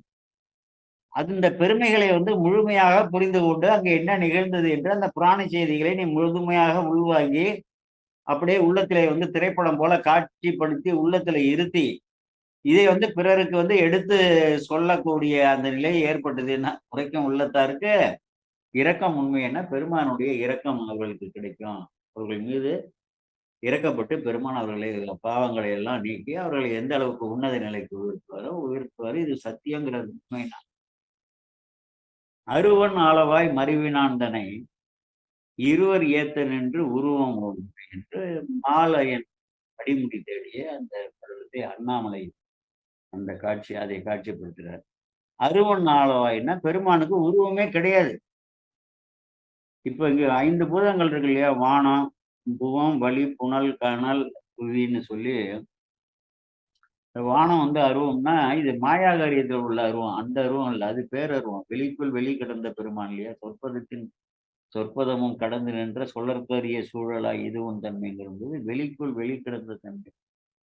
எங்கேயுமே நிறைஞ்சிருக்கிறது அருவமா இருக்காரு. அது பேரருவமா இருக்கிறார். அந்த பெருமான் வந்து நமக்காக உருவம் எடுத்து ஆளவாயில் வந்து வீற்றிருக்கிறார். மருவினாந்தனை அருவமாக இயல்பாகவே வந்து சொரூப நிலைன்னு சொல்லுவாங்க. இது தடத்த நிலைன்னு சொல்லுவாங்க. சொரூப நிலைன்னா எந்த உருவமும் இருக்காது. எல்லாத்துலயும் அவர் இல்லாத இடமே இல்லை. எல்லாமும் அல்லவையுமாய் அவர் இருக்கக்கூடியவர். எங்கும் திருமேனி, எங்கும் சிவசக்தி, எங்கும் சிதம்பரம், எங்கும் திருநாட்டம், எங்கும் சுகமாய் இருத்தலால் எங்கெங்கும் தங்கும் சிவனருள்தன் விளையாட்டது என்று சொல்லி சொல்வார். ஏன்னா வியாபகமாக இருக்கக்கூடிய அந்த பெருமான், அருவமாக இருக்கக்கூடிய பெருமான் அவருடைய அடங்கி வியாஜ்யம்னு சொல்லுவாங்கல்ல, வியாபியம்னு சொல்லுவாங்க. வியாபகமாக இருக்கக்கூடிய பெருமான் எங்கேயுமே வந்து அவர் எல்லை இல்லாமல் இருக்கக்கூடியவர். அதுல வந்து வியாபியமான அதுல அடங்கி வந்து இந்த மாயாகாரிய உலகம் முதலிய பொருள்கள்லாம் அடங்கி இருக்கிறதால எல்லாமே இறைவன், எல்லாவற்றிலும் இறைவன் இருக்கிறார், நீக்கமர நிறைந்திருக்கிறார். எல்லாவற்றிலும் இறைவனை நீ வந்து காணணும், எல்லாவற்றையும் இறைவனாகவே காணணும். அதுதான் அங்க தத்துவத்தில் சொல்றேன். அப்படி வந்து அருவமாக இருக்கக்கூடிய பெருமான் ஆளவாய் எதுக்கு மறுவினார்னா தான் வந்து இந்த உலக உயிர்களை வந்து காக்க வேண்டும் என்று அவர்களுக்கு அருள வேண்டும் என்று சொல்லி அவர்களை தேற்றி இந்த துன்பத்திலிருந்து விடுவித்து ஆணவ இருளிலிருந்து விடுவித்து பொன்மயமாக்கி தன்னோடு வந்து சேர்த்து பொன்மயமாக்குவோம் கூட்டையன்னு ஒரு இது வரும். தன்னோடு சேர்த்து தன்னுடைய பேரின்பத்தை, நிலைத்த பேரின்பத்தை என்றைக்குமே வந்து அனுபவிக்குமாறு செய்யக்கூடிய அப்படிப்பட்ட பெருமான். அதற்காக என்ன பண்றாரு, அவர் கொண்டு வர்றார். மாயாகாரியத்துல தோய்ந்து ஒரு உருவம் எடுத்து வர்றாரு இல்லையா? அதான் சொல்றாரு. உருவன் ஆளவாய் அப்படி மருவிய அந்த பெருமானை, மருவுதல்னா அடைதல். அங்க வந்து வந்து சேர்ந்து இருக்க, அங்கே வந்து மருவுதல்னா அங்கே வந்து சேர்தல். இங்கே சேர்ந்து இருக்கக்கூடிய ஆளவாயில் இருக்கக்கூடிய பெருமான் இருவர் ஏத்த நின்று, இருவர் வந்து போற்றி பரவர்கள போய் தோத்துடுறாங்க. தோத்து போனதுக்கு அப்புறம் என்ன பண்றாங்க, என்ன நடந்ததுன்னு என்னன்னு தெரியல. உடனே வந்து என்ன பண்றாங்க, சரணடைந்துடுறாங்க. சரணடைந்த உடனே அதுக்கப்புறம் ஒளி நடுவுலயே வந்து பெருமான் காட்சி காமிக்கிறார். அதுதான் லிங்கோத்பவர்னு நம்ம கருவறைக்கு பின்னால இருக்கு பாத்தீங்களா? கருவறைக்கு பின்னால வந்து லிங்கோத்பவர்களே அந்த அடிமுடி தேடிய படலம் தான் ஒரு அடையாளமாக சிவாலயங்கள்லாம் இருக்கும். இருவர் ஏத்த நின்று உருவம் ஓங்குமேன்னு சொல்லி அந்த உருவம் தோன்றுகிறார் என்று நம்ம ஆச்சாரியர்களே வந்து பாடியிருக்காங்க. அந்த தீக்கு நடுவுல ஒரு உருவம் தெரியணும்னா அப்புறம் தான் வந்து அவர்கள் வந்து வழிபட்டு அந்த நற்பெயரை அடைகிறார்கள் என்று சொல்லி. ஆரன் நாகமாம் சீரன் ஆளவாய் தேரமன் செற்ற வீரன் என்பரே. ஆரம் நாகம் பெருமானனுடைய அணிகலன்கள்லாம் புண்ணிய திருவேடங்கள்னு சொல்லுவோம். என்னடா நாகத்தை வந்து அணிஞ்சிருக்கிறாருன்னு சொல்றாங்களே. நாகம்னா வந்து விஷம் ஜந்து எல்லாரும் அச்சுறுத்தக்கூடியது. அதை வந்து இயல்பாக அணிந்திருக்கிறாரு. தோள்ல கூட வந்து இத கழுத்து, தோள்ல, தலையில, தோள்கள்ல, கை முன்கையில, பின்கையில, கால்ல, இடுப்புல எங்க பார்த்தாலும் ஒரே பாம்பா இருக்கக்கூடிய பெருமாள் இல்லையா? ஆரம் வந்து நாகம் மாலை. ஆரம்னா மாலைன்னு அர்த்தம். அது நாகத்தையே வந்து மாலையாக அணிந்திருக்கக்கூடிய ஆலவாயில பெரும்புகழோடு இருக்கக்கூடிய சீரன்னா சீர்மிகுன்னு அர்த்தம். பெருமை மிகு தன்மையராகிய ஆலவாயில இருக்கக்கூடிய இறைவன் என்று அங்கே அதற்கு பெயரு. அப்படிப்பட்ட பெருமான் தேர அமன் செற்ற வீரன் என்பரே. தேர் என்றால் தேரர்கள், பௌத்தர்கள், சமன்னா சமணர்கள். அவர்களை எல்லாம் வந்து வெற்றி கொண்ட வீரன் என்று பின்னால என்ன நடக்க போகுதோ இதுதான் இந்த அற்புத நிகழ்வு. இத வந்து மறைபொருளாக இந்த இடத்துல சொல்றாரு. அதாவது இறந்த காலம் இது போல தேரமன் செற்ற வீரன் என்பரே அப்படின்னு சொன்னா பின்னால வந்து நடக்க போற நிகழ்வ முன்னதாகவே வந்து ஞானசம்பந்த பெருமான் அங்கேயேதான் சொல்லிட்டு வந்தாருல ஆற்றல் ஆட இவரை வந்து உம் கொத்தலர் குழலியோடு விசையருக்கு நல்கு குணமாய வேட வேடுதன் மத்தமும் மதியனாகும் முடிமேல் அணிந்து என் உளமை புகுந்தாதனால் புத்தரோடு அமனைவாதில் அழிவிக்கும் மன்னல் திருநீறு செம்மை திடமே அத்தகு நல்ல நல்ல அவை நல்ல நல்ல அடியார். அங்கே சொன்னார் இல்லையா, இங்க மதுரையில வந்து பெருமானை வந்து வேண்டின உடனே பெருமான் இதை நிகழ்த்த போகிறார் என்பதை மறைபொருளாக இந்த பாடல்ல இறந்த காலம் மாதிரி பாடியிருக்காரு. ஆனா இந்த திருப்பதிகத்தை தான் முன்னாடி போறாரு, கடைசியில பாடல. சேக்கிழார் சொல்லும்போது உள்ள வந்த உடனே இந்த திருப்பதிகத்தை தான் இறைவன் திருமுன்பு பாடுறாரு. அப்ப ஆரம் நாகமம் நாகத்தையே வந்து விஷ நாகத்தையே அணிந்திருக்கக்கூடிய பெருமான் சீரன் ஆலவாயின்னு எல்லை இல்லாத புகழ் அந்த மேல் புகழையுடைய ஆலவாயில் இருக்கக்கூடிய பெருமான். அவர் எப்படி சொல்லுவாங்கன்னா சமணர்களையும் பௌத்தர்களையும் வென்ற வீரன் என்று போற்றுவார்கள் என்று சொல்றாருன்னா, இங்க உள்ள வந்தவுடனே இங்க என்ன முடிய போகுது? ஆலவாய் உள்ள வந்தவுடனே இங்க எதை வந்து நிகழ்த்தி இவரை இந்த ஆலவாயை விட்டு விடைபெற்று போக போகிறார் என்பதை இதை நீங்க உரை நூல்ல எல்லாம் நம்ம பார்க்க முடியாது. உரையாசிரியர்கள்லாம் இதுல என்ன உரை எழுதியிருப்பாங்க? இதுல பாருங்க, பாம்பாகி ஆரத்தை அணிந்தவனாய் ஆலவாயில் பெரும் புகழனாய் விளங்கும் இறைவன் புத்தரையும் சமணரையும் அடித்த பெருவீரன் ஆவான் என்று அடியவர்கள் அவனை புகழ்ந்து போற்றுவார்கள். இதோட முடிச்சுட்டான். அது வந்து பின்னால இங்க ஆலவாயில் நடக்கக்கூடிய நிகழ்வை மறைபொருளாக முன்னதாகவே வந்து இங்க பதிவு செய்கிறார் ஞானசம்பந்தர். அடிகள் ஆலவாய் படிகொள் சம்பந்தன் முடிவில் இந்தமிழ் செடிகள் நீக்குமே. வினைகள், துன்ப வினைகள் எல்லாம் அடிகள் ஆலவாய் ஆலவாயில் எழுந்தருளிய அடிகளாகிய இறைவனது திருவருளில் தோய்ந்த படிகொள் சம்பந்தன்னா தோய்தல்னு அர்த்தம். அந்த இடத்துல தோய்ந்த ஞானசம்பந்தனின் அழிவற்ற இனிய இத்தமிழ் மாலை முடிவில் இந்தமிழ்னா ஏன் இந்த முடிவில் இந்தமிழ்னா இந்த திருப்பதி எங்களுக்கு வந்து என்றைக்குமே வந்து முடிவு கிடையாது. என்னத்துக்கு காரணம்னா முடிவில்லாத இறைவனை பொருளாக இருப்பதால். இதை வந்து புரிந்து கொள்ள வேண்டும். திருப்பதிய பாடல் என்றுமே வந்து அதற்கு முடிவு கிடையாது. ஏன் முடிவு கிடையாது? இதெல்லாம் மறைத்து வைத்திருக்கிறார். அங்க வந்து கரையான் அரிச்சு போச்சு சொல்லி வருத்தப்படுறான் ராஜராஜன், வருத்தப்படுறான். கூடி நிற்கக்கூடிய அன்பர்கள்லாம் வருத்தப்படுறாங்க. என்ன சொல்றாங்க வாக்கு? இப்பொழுது என்ன தேவையோ அதை நாம் அருளி இருக்கிறோம் அப்படின்னு சொல்றாரு. சரி, இவ்வளவு பாட்டு இருக்க எட்டாயிரத்தி செஞ்சமா எத்தனை பேர் வந்து விரும்பி படிக்கிறாங்க மக்கள் இல்லையா? 1,00,000 பேர் உள்ள ஒரு மக்கள், ஒரு ஊர் வச்சுங்க, ஒரு நகரம், சிறு நகரம் வச்சுங்க. எத்தனை பேர் வந்து சைவர்களா இருக்காங்க? அந்த சைவ உணவு முறையிலேயே இருக்கக்கூடியவர்களா இருக்கட்டும், அதுல எத்தனை பேர் இந்த திருமுறையெல்லாம் கொடுக்குறாங்க? படிக்க மாட்டேங்கிறாங்களா? அப்புறம் எதுக்கு கொடுக்க போறாரு? அவர் 49,000 பாட்டு பாடி இருக்கிறாங்க. இவர் வந்து இன்னும் சுந்தரமூர்த்தி சாமிகள்லாம் நிறைய பாடினதா தான் சொல்றாங்க. எங்க படிக்கிறாங்க? கொடுத்ததே தான் படிக்கலையே. அதனால இப்ப இந்த கலிகாலத்துக்கு போதும்டாப்பா அப்படின்ட்டாரு. இதை படிங்க போதும் அப்படின்னு சொல்லி. அஹ் முடிவில் இந்தமிழ்னா அந்த இதெல்லாம் அப்படி கரையாச்சு போச்சுன்னு நினைக்க கூடாது. அதுக்காக சொல்லணும். ஒரு ராஜபாளையத்துல நமக்கு வேண்டிய அன்பர்கள் தான். ராஜபாளையம் தெரியும் இல்லையா? தென்காசி கிட்ட. அங்க வந்து இந்த திருவாசகம் வந்து வெளியிட்டிருந்தாங்க. அதுல ஒரு பெரியவர். அவர் வந்து ரொம்ப இறைவன் மீது அன்பு உடையவர் தான். ஒரு அறியாமையால் செய்யற தவறு இந்த திருவாசகம் வந்து தேன் போடுறது. தேன் எப்பொழுதுமே கெட்டு போகாது. தன்னோடு சேர்ந்த பொருளையும் கெட்டு போக விடாது. அதனால திருமுறைகள் போல வந்து அழியாம இந்த திருவாசகம் இருக்குன்னு எழுதுறாரு. திருமுறைகள் எப்படி கரையானால் வந்து அரித்து போகலையோ அதை போல கரையானால் அரித்து போகாமல் அழியாமல் அந்த திருவாசகம் இருக்குன்னு முன்னுரையில எழுதிட்டார். இந்த புத்தகத்தை வெளியிட்டு எனக்கு ஒரு 50 காப்பி ஃப்ரீ. நட்பு முறையில சரி இங்க வகுப்பு நடத்திட்டு இருக்கேன் அனுப்புங்கன்னு. சரி நாங்க ஒரு 50 காப்பியோ 30 காப்பியோ அனுப்புனாங்க. காசுக்கெல்லாம் கிடையாது. என்கிட்ட கேட்க மாட்டாங்க. அதை பிரிச்சு பார்த்தோன்னா எனக்கு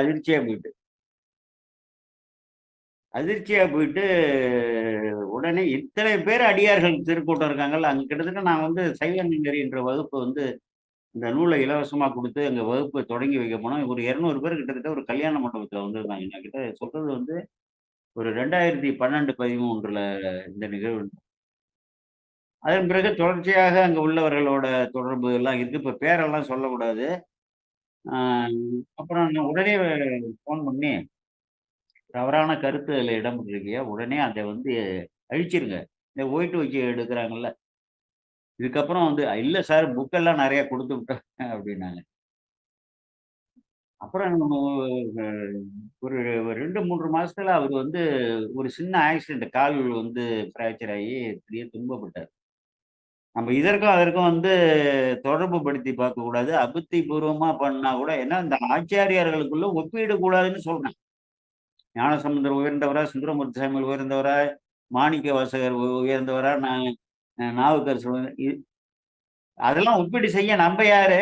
எல்லாருமே ஆச்சாரியார்கள் அனைவருமே பெருமானால் அனுப்பப்பட்டு அவர்களுடைய உயிர்களை மேலோங்கி பெருமானே எல்லாத்தையும் வந்து இந்த வேதங்களை நமக்கு வந்து கொடுக்குறாரு. இதுதானே உண்மை. இதுல அவர் பெரியவர், இவரு பெரியவர், அந்த நூல் பெருசு, இந்த நூல் பெருசு. நம்ம யாரு ஜட்ஜ் பண்றது? அதே போல தவறுகள்லாம் வரக்கூடாதுங்கிறது ஒரு உதாரணமா சொல்றேன். நடந்த நிகழ்வு.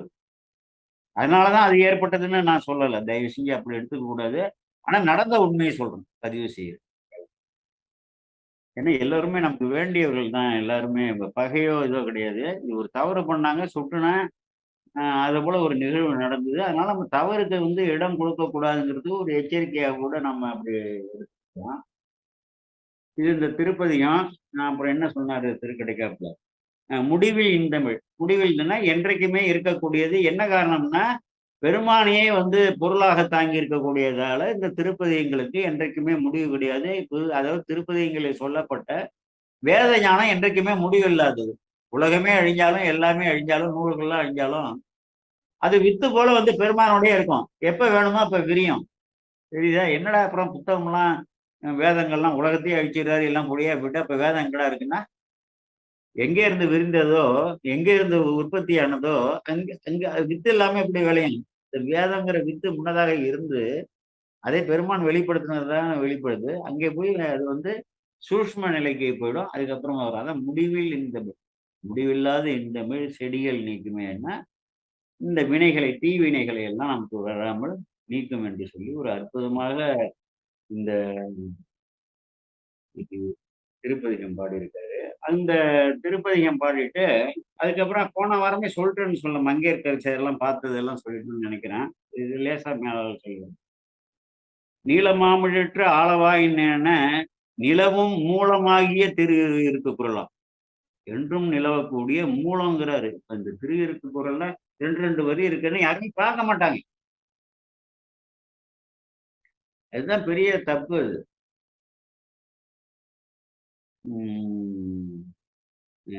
நிலவும் மூலமாகிய திரு இருக்கு குரல் மொழிந்த 667 பாட்டு ஞானசம்பந்த பெருமானுடைய வரலாறு.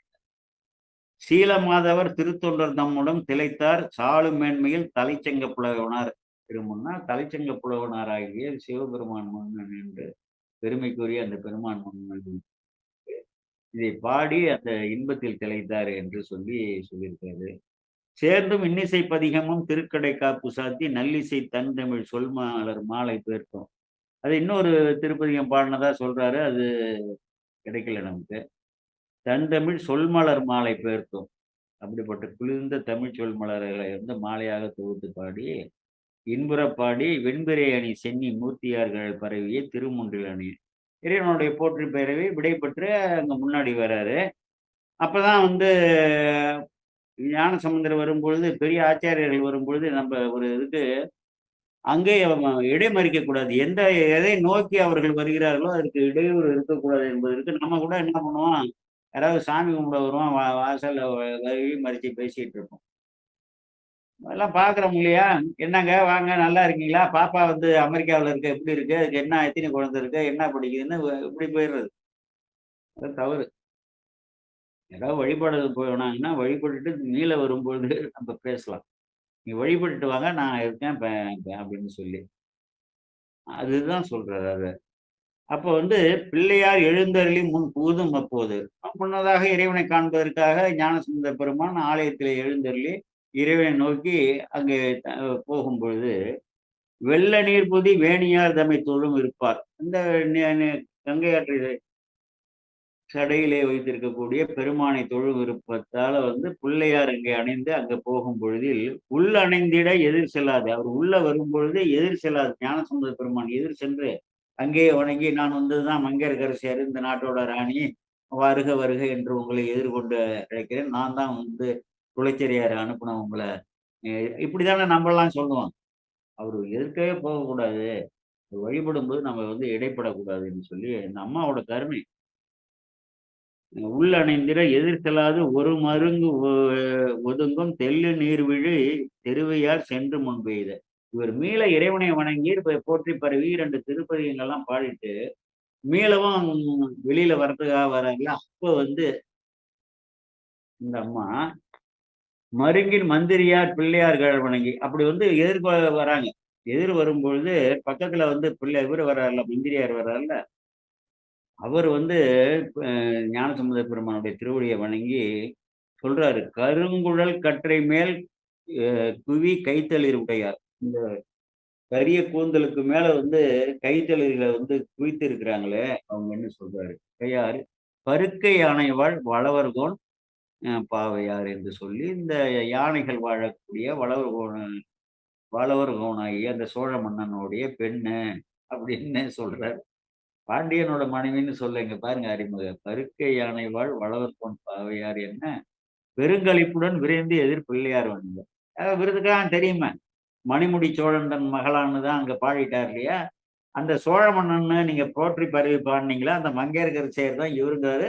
மங்கையர்க்கரசியாரை பார்க்காமலே மங்கையர்க்கரசியாரோட பெருமைகளை இவர் பாடுறாருன்னா இவர் ஞானசம்பந்தர் பண்ணாரு. மங்கையர்க்கரசை வளவர்கோன் பாவை பரிவளை கைமுடமானின்னு ஒரு திருப்பதிகம் பாடுறாரு.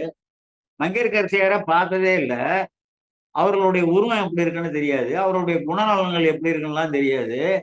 அங்க 5 பாடல்கள்ல பாடி 6வது பாடல்ல 2 பேரும் இணைச்சு பாடுறாரு. இப்பதான் அறிமுகப்படுத்துறாரு குலச்செரியார். நன்றாக சிந்தித்து இப்படிலாம் பல கோணங்கள்ல இந்த நிகழ்வுகள் வரலாறு சிந்திப்பார். அப்ப தெல்ல பையரவர்கள் பாண்டிமாதேவி செந்து வருவாயால் சேலன கண்ணால் சிவன் திருநேற்று வழக்கம் வந்தனை விரலால் எப்படி பாடினாரு? அப்போ யார் பாடினா? இவரோட உயிரிழவுல மேல் சிவபெருமானே தன்னுடைய அடியார்களை உலகோர் அறிய போட்டிருக்கிறார் தானே பொருள். பருக்கை யானை வாழ் வளவர்கோன் பாவையா என்ன பெருங்களிப்புடன் விரைந்து எதிர் பிள்ளையார் அணிந்தார். அவங்கதான் சொன்னோன்னா மகிழ்ச்சியோட அவர்களை நோக்கி ஆச்சாரியார் தருணம். அப்படியா? அப்படின்லாம் அப்படிதான் இருக்கணும். ஓ, இவர் தாங்க அந்த கோயில்ல தொண்டு செய்யறாங்க, இந்த பையன் எப்பொழுதுமே அங்கேயே தாங்க. ஓஹோ அப்படியா அப்படின்லாம் பாப்பா நல்லதுப்பா, நல்ல ஒரு புண்ணியம் பண்ணியிருக்கப்பா, இல்லைன்னா நீ சிவாலயத்துல தொண்டு செய்ய முடியாது. நல்லா அப்படின்னு சொல்றது போல, ஓஹோ! ம், ம். சரி. அப்படின்ட்டு போனா, உடனே சொன்ன உடனே மங்கையர்க்கரசியார நோக்கி இவர அணையிறார் ஞானசம்பந்தர் பெருமான். தென்னவன் பெருந்தேவியார் சிவக்கன்றின் செய்ய பொன்னடி கமலங்களில் பொருந்த முன் விழுந்தார். உடனே அம்மா நிலையில உள்ளவர்கள், இவர் ஆச்சாரியார். இதுல என்னன்னா, பகவதி அம்மையாரே ஒரு ஞானசம்பந்தர் எல்லாமே முடிச்சுட்டு, மதுரை எல்லாம் முடிச்சுட்டு, திருவையாறு அங்க திருப்பந்துருத்திக்கு போய் அவர பார்த்துட்டு, நாவரசர பார்த்துட்டு, திருவையாறு வந்துட்டு நேரடியாக சீர்காழி வருவார். வந்துட்டு இறைவன நேரா போனா அங்க வீட்டுக்கு போமாட்டாங்க. இறைவனாரை போய் வணங்கிட்டு உள்ள போகும்பொழுது, தாயாரே வந்து வணங்குனாரு. ஏன்னா இவரு ஆச்சாரியராயிறாரு. தான் வயித்துல வந்து பிறந்தவரா இருந்தா கூட, ஒரு ஆச்சாரியார் நிலையில உள்ள. அப்ப இந்த அம்மா வந்து மகாராணி, பட்டத்து ராணி, பாண்டி ராணி. அவ்வளவு பெரிய அம்மா வந்து ஒரு சிறு குழந்தை, அவரு திருவடியில வந்து விழுந்து வணங்குறாங்க. தென்னவன் பெருந்தேவியார் சிவக்கன்றின், அதாவது 671வது பாட்டு திருஞான சம்பந்தபுரம். பொன்னடி கமலங்களில் பொருந்த முறையாகன்னு அர்த்தம் விழுந்தார். மண்ணு சண்பையார் வள்ளலார் மகிழ் சிறந்து அளிக்கும் இன்னருள் பெரும் சிறப்புடன் திருக்கையால் எடுத்தார். ஞானசம்பந்த பெருமானால திருக்கையால் எடுக்கப்பட்டவர்கள் வந்து சிவனேசர், பூம்பாவை. அந்த பூம்பாவோட அப்பா கொல்லிமழவன். அந்த திருப்பாச்சிலாச்சிராமன். அவன் வந்து நெடுஞ்சாலையா வந்து விழுந்து கிடக்குறான், தூக்குறாரு. குலச்சிறையார். இங்க மங்கையர்க்கரசியார். எவ்வளவு பெரிய வந்து விஷயங்கள் சிவா. ஆமா. இன்னருள் பெரும் சிறப்புனா அம்மான்னு சொல்லி அப்படியே கையால விழுறதுக்கு முன்னாடி அப்படி தூக்குவாங்கல்ல. பாப்போம்ல, நம்ம பிரதமருடைய காலில் விழுறாங்க. முதியவராக இருந்தால் உடன் விழுந்து வணங்குறாரு. இளையவர்கள் வணங்கும் போதும் அப்பயும் என்ன பண்றாரு, இவரும் வந்து முழுவதுமாக குனிந்து வணங்குற காட்சியெல்லாம் பார்க்குற பாருங்க. ஒரு பண்பு நலன் செயல்பாட்டால் வந்து அது ஒரு நாட்டுல உள்ள ஒரு உச்ச தலைவன் வந்து பண்ணா, சாதாரணமா ஒருத்தன் பண்ணா, நான் வந்து பண்ணா இங்க எனக்கு ஒரு 4 பேருக்கு தெரியும். உயர்நிலையில உள்ளவர்களோட பணி அப்படி வந்து எப்படி பணிய வேண்டும், எந்த நிலையில நீ போனாலும் வாழ்க்கையில பணியுங்கிறது இந்த உலகத்திற்கு, நம்ம நாட்டுக்கு மட்டும் இல்ல, உலகத்தில் வாழக்கூடிய அத்தனை பேரும் உணருமாறு இதை வந்து செயல்படுத்திக்க. இதெல்லாம் யாருமே பேசுறது இல்லை, சிந்திக்கிறது இல்லை. நம்ம வந்து எந்த கட்சியை சார்ந்தது இல்லை, ஆனா நடக்கக்கூடிய நிகழ்வுகளை நம்ம பதிவு செய்யணும்ல. ஒரு முதியோர்களாக இருந்தாலும் வணங்குறாரு, விழுந்து வணங்குறாரு. சின்ன குழந்தைகள் வந்து சின்ன பெண்களோ பையனோ போய் வணங்கினா இவரும் போய் வணங்குறாருங்க. எப்படி இப்படிலாம் இப்படிப்பட்ட ஒரு உயர்ந்த பதவியில இருக்குன்னா நம்ம எல்லாம் என்ன பண்ணணும்? அதெல்லாம் நினைச்சு பார்க்கணும். அடுத்தது 671 இருக்கு. அடுத்து 672 ஞான போனகர் எதிர் தொழுது, அம்மா தொழுதோன்னா அவரை எடுத்துட்டு இவரும் தொழுகிறார். தொழுது எழுந்த நல்தவத்து மானியார் மனக்கருத்து முற்றியது என மதித்தே. ஆமா, ஞான போனகரை வந்து எதிர்கொண்டு அவரை தொழுது எழுந்த அந்த நல்ல தவம் செய்த மானியார், வரிவலை கைமட மாணி, தன்னுடைய மனக்கருத்து முற்றியது. ஞானசம்பந்த பெருமானை நான் வந்து காண வேண்டும், ஞானசம்பந்த பெருமான் மதுரைக்கு வர வேண்டும் என்று தான் எது ஆசைப்பட்டேனோ, அவர் வந்து இதை அழிக்கணும், சமணர்களை ஒடுக்கணுங்கிறதுல இவங்களுக்கு சிந்தனை இல்லை. ஞானசம்பந்த பெருமான் வந்தால் இது தீருங்கிறது அவங்க உள்ளுக்க ஏதோ ஒரு கருத்து உருவாக்கம் வந்துதான் வருது ஒழிஞ்சு, அவர் வந்து நீ போய் சண்டை போடுங்க, அவரோட போராடுங்க எல்லாம் அதெல்லாம் சொல்லல அவங்க. இவரை வந்து காண வேண்டுங்கிற மனக்கருத்து முற்றிச்சு என மதித்தே பானலம் கண்கள், அதாவது குவளை பானல்னா குவளை மலர்னு போல அப்படிப்பட்ட அழகிய கண்கள், அம்முன்னா அழகிய நீர்மல்க பவளவாய் குழறி, பேச்சு சரியா வராதுல்ல. ஒரு பெரியவங்களை பார்க்க இயலாதவர்களை, பல நாள் கனவு கண்டு இருந்தவர்களை வந்து எதிர்கொண்டு பார்த்தோம்னா பேச்சு வராது இல்லையா? யானும் என் பதியும் செய்த தவம் என்குள், நானும் என்னுடைய கணவன் அந்த பூன்பாண்டியனும், பதினா இன்னொரு பொருள் இந்த நாடும் எடுத்துக்கலாம். ஆனா ஒரு பெண்ணுங்கும் போது அவங்க கணவரை தான் வந்து சுட்டுவாங்கன்னு நம்ம எடுத்துக்கணும். அதுதான் வந்து, ஏன்னா அரசன் நல்லா இருந்தா நாடு நல்லா இருக்கும். யானும் என் பதியும் செய்த தவம் என்குள் சொல்றாரு ஞானசம்பந்தர். இதுதான் ரொம்ப முக்கியமாக நம்ம வந்து இந்த சூழ்நிலையில கூட நீங்க திருத்தொண்டு செய்றீங்கன்னா அது வந்து இதோட நிறுத்திக்கணும். யாழின் மென்மொழியார் மொழிந்து எதிர்கழல் வணங்க, இவ்வாறு சொல்லி எதிர வந்து திருவடியை வணங்க, காழி வாழ வந்து அருளிய கவுனிய பிரானும் காழி வாழ்வதால் நாம் வாழ்கிறோம். அப்படி பிறந்த அவதரித்த அந்த கவுனியர் குல தலைவராகிய ஞானசம்பந்த பெருமான் என்ன சொல்றாருன்னா, சூழுமாகிய பரசமயத்து இடை. அதாவது பரசமயத்துடைய கொடூரங்கள்லாம் வந்து சூழ்ந்து சைவத்தை வந்து சிதைக்கக்கூடிய இந்த சூழ்நிலையில அதன் இடையிலே ம், தொண்டு வாழு நீர்மையர். அதை திருத்தொண்டை வந்து அந்த சிவபெருமானுக்கான திருத்தொண்டை இடையறாது இந்த பரசமயோட தாக்கத்திற்கு ஆட்படாமல் நீங்கள் வந்து இதை வந்து செய்து கொண்டிருக்கிறீர்கள் இல்லையா? உம்மை காண வந்தோம். நான் வந்ததே உங்கள வந்து காண தான் வந்தோம்மா அப்படின்னு சொல்லி ஞானசம்பந்தர் பெருமான் அப்படி சொல்வதாக அற்புதமாக அமைக்கப்பட்டிருக்கிறது என்று சொல்லி, இதுவரை கேட்ட அன்பர்களுக்கெல்லாம் எல்லா சிவமங்கள நலன்களும் இறைவன் விளைவிக்க வேண்டும் என்று இறைஞ்சி கோமல் சேகராகியனும் விடைபெறுகிறேன். சிவ சிவா. சரிங்க ஐயா. சிவாய நம. திருச்சிற்றம்பலம், தில்லையம்பலம். நற்றுணையாவது நமச்சிவாயவே. அன்பர்களுக்கு வணக்கம். நீங்கள் கேட்டுக்கொண்டிருந்ததும் பார்த்து கொண்டிருந்ததும் சிவநெறியே சீரான வாழ்வு தரும் என்கிற டெலகிராம் சேனல் மூலம் வியாழக்கிழமைகள் தோறும் இரவு 8 மணிக்கு இறை அருளால் நிகழ்ந்த அற்புதங்கள் என்கிற தலைப்பின் கீழே நம்ம எல்லாம் சைவ சமயத்துக்குள்ள ஆற்றுப்படுத்தி நெறிகளில் நன்னெறிக்கு ஓய்வு தர செய்வதற்காக நம்மோடு உரையாற்றி வருகின்ற ஐயா அவருடைய பொற்பாதங்களையும், மயிலாடுதுறை மாவட்டம் கோமல் கிராமத்தைச் சேர்ந்த சைவ நெறி செம்மல் சிவத்திரு சேகர் ஐயா அவர்கள் நமக்கெல்லாம் அந்த பாடத்தை புகட்டி வருகிறார்கள். ஐயா அவருடைய பொற்பாதங்களையும், நிகழ்ச்சிக்கு வருகை தந்துள்ள அத்துணை அடியார் பெருமக்களுடைய பொற்பாதங்களையும் மனமொழி மெய்களாலே வணங்கி நம்முடைய நிகழ்ச்சியினுடைய அடுத்த அந்த கருத்து கேட்கும் நிகழ்வுக்கு செல்வோம். இந்த 1 மணி நேரம் 5 நிமிடங்கள் எடுத்திருக்கிறார்கள் ஐயா அவர்கள். வந்ததே தாமதமாக தான் வந்தார்கள் 5 நிமிடம். அந்த வகையில் ஐயா அவர்கள் சரியாக 9:12க்கெல்லாம் 13க்கெல்லாம் முடித்திருக்கிறார்கள். இது ஒரு வேள்வி, ஞான வேள்வி என்று சொல்வார்கள். அந்த சிந்தித்தல், கேட்டல், சிந்தித்தல், தெளிதல், நிட்டை கூடல். இந்த நாயன்மார்களிலே யார் உயர்ந்தவர்கள், யார் தாழ்ந்தவர்கள் என்ற பேத பாகுபாடுகள்லாம் இருக்கக்கூடாதுன்னு ஐயா வலியுறுத்தி சொன்னாங்க. இதில் உயர்ந்தவர்கள், இதில் தாழ்ந்தவர்கள், இவர்கள் அருளாளர்கள். அவர்கள் எல்லாம் அருளை பெற்று வந்தவர்கள். அவர்கள் அருள் காரியங்கள் எல்லாம் செய்ய வந்தவர்கள்.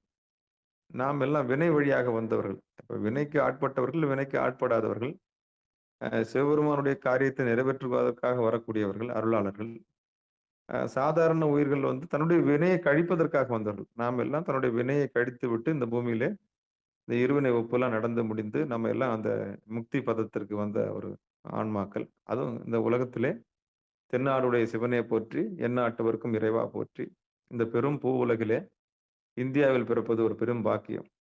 அந்த இந்தியாவிலே தமிழ்நாட்டில் பிறப்பது ஒரு பெரும் பாக்கியம். அந்த தென்னாட்டிலே நம்ம வந்து சைவத்துக்கு ஆட்பட்டிருத்தல் ஒரு பெரும் பாக்கியம். நாத்திகம் பேசி நாத்தழும்பேறி இந்த விழிப்புணர்வு இல்லாத ஒரு சூழலிலே நம்ம வந்து கடவுள் விழிப்புணர்வு பெற்றது போல ஒரு பிரம்மையிலே கடவுள் இல்லை என்ற ஒரு வாசகத்தை எல்லோருக்கும் ஒரு இளம் வயதிலே ஒரு தேடல் இருக்கும். இந்த பொம்மையை நீங்க வணங்குறீங்க, இந்த பொம்மையை நீங்க வணங்குறீங்க. அறிவில்லாத ஒரு சூழல்னா நம்ம வந்து அறியாமையில் இருக்கக்கூடியவரும் நம்ம நாத்திகத்துல இருந்திருப்போம். ஒரு ரத்த தோர்ல இருந்திருப்போம். அதாவது 20 வயதுக்குள்ள கம்யூனிஸ்டுக்குள்ள இருக்குன்னு சொல்லுவாங்க. கம்யூனிஸ்ட் வேகம் எல்லாருக்குமே வரும். எல்லாருக்கும் எல்லாம் கிடைக்கணும்னு. ஆனா நடத்துறது இறைவன் தான்ற அறிவு 40க்கு மேல தான் வருது.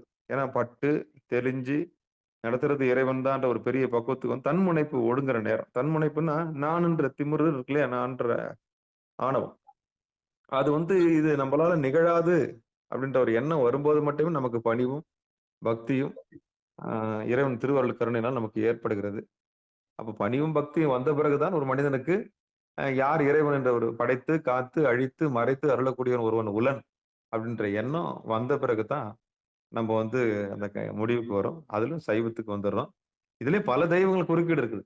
ஆமா, அவங்க ஒரு குல தெய்வம் இருக்கும், அந்த தெய்வம் இருக்கும், ஏகப்பட்ட மாயைகள் இருந்து மீண்டு எத்தனையோ சக்திகள் எல்லாம் கடந்து கடைசியில ஒருவன் உலன் அப்படின்ற மாதிரி ஈசனுடைய திருவடிக்கு வந்து சேர்ந்துடும். அதுல திருநீரு, ருத்ராட்சம், 5 எழுத்து, இப்படி நம்முடைய சத்சங்கத்திலே நம்ம அருளாளரை பற்றி உரையாற்றுவதும் அந்த நிகழ்வில் பங்கெடுப்பதும் கூட ஒரு சத்சங்கமாக கருதி அதில் சைவ தொண்டாக கருதி ஐயா அவர்கள் வியாழக்கிழமைகள் தோறும் நம்மிடம் வந்து உரையாற்றி வருகிறார்கள். அந்த வகையில இப்பொழுது ஆலவாய் பதிகத்திலே ஞானசம்பந்தருடைய அந்த இருப்பும் அந்த மங்கையர்க்கரசி குலச்சிறையார் அவர்களை பற்றியெல்லாம் ஐயா அவர்கள் கூறி வந்திருந்தார்கள். இதுல பாடலிலே முன்கூட்டியே ஒருவரை பற்றி பாடுவது குறித்து ஐயா சொன்னாங்க. சாமியோட முன்னறிவு அறிவுறுத்தல் பேரிலேயே ஒரு மங்கையர்க்கரசி குறித்து ஞானசம்பந்தர் எப்படி பாடினாங்க அப்படின்னு ஐயா சொன்னாங்க. அந்த தெளிவு எல்லாருக்கும் வரணும். முன்கூட்டியே ஒருவரை பற்றி பாடுவது எப்படி? அப்போ முன்னம் அவன் நாமும் கேட்டேன், பின்னம் அவன் எடுக்கும் ஊர் கேட்டேன், அப்புறம் அவனுக்கே பிச்சையானன்ற மாரி கேள்விப்பட்டு தான் அவர் அந்த பாடல் எழுதியிருக்கணும், இல்ல வந்திருக்கணும்ன்றது இல்ல உணர்த்தி வந்திருக்கணும்ன்றது ஐயா சொன்னாங்க. அந்த மாரி ஞானசம்பந்தருடைய அறிவு அதெல்லாம் வந்து வயது வித்தியாசம் இல்லாமல் அருளாளர்கள் நம்ம வந்து பேதம் பார்க்க முடியாது. அந்த வகையில நம்முடைய நிகழ்ச்சிக்கு வருகின்றனர். யாராவது நிகழ்ச்சி கேட்டவர்கள், ஏதாவது பேசணும்னு ஆசைப்பட்டீங்கன்னா ஐயா கிட்ட பேசலாம். வியாழக்கிழமைகள் தோறும் நம்முடைய நிகழ்ச்சிக்கு வராங்க. ஐயா கிட்ட நீங்க பேசணும்னு ஆசைப்பட்டு பேசலாம். திருச்சிற்றம்பலம். சரியாக 8 மணிக்கு வந்துருங்க. ஐயா இன்னைக்கு கொஞ்சம் தாமதமா தான் வந்தாரு. ஞாபகம் வச்சுங்க. சிவசிவா. திருச்சிற்றம்பலம். வாங்கம்மா செண்பகவல்லி அம்மா பேசுங்க. இந்த இருக்கிற பாட்டே 18,000 பாட்டே நம்மளால பாட முடியல. ஆனா எவ்வளவு இனிமையா இருக்குது ஐயா ஒரு பாட்டும். எப்படிதான் அந்த 2.5 வயசு குழந்தை 16 வயசு வரலாம் அந்த பாட்டை எழுதுனாங்கன்னே நமக்கே தெரிய மாட்டேங்குது இல்லைங்களா? இன்னும் அந்த 84,000 பாட்டை எவ்வளவு இனிமையா எவ்வளவு சுவையா இருந்திருக்கும் பாருங்களேன். கிடைச்சிருந்தா ரொம்ப இனிமையா இருந்திருக்கும் இல்லைங்க ஐயா? ஐயா கிடைக்காதே நல்லதுன்றாரு. கிடைச்சது வரலையுமே படிக்க மாட்டேன். இருக்கிறத படிச்சாலே இருக்கிறத நம்ம வந்து படித்து புரிந்து கொண்டாலே போதும். இது போதும்ட்டாரு சாமி. அதான் ஐயா. நான் அது எப்படி எழுதியிருப்பாரு நமக்கு இப்ப கற்பனை தோணுது இல்லைங்களா? சில திருப்பதிகள்ல பாத்தீங்கன்னா 2 பாட்டு விட்டு போயிருக்கும்.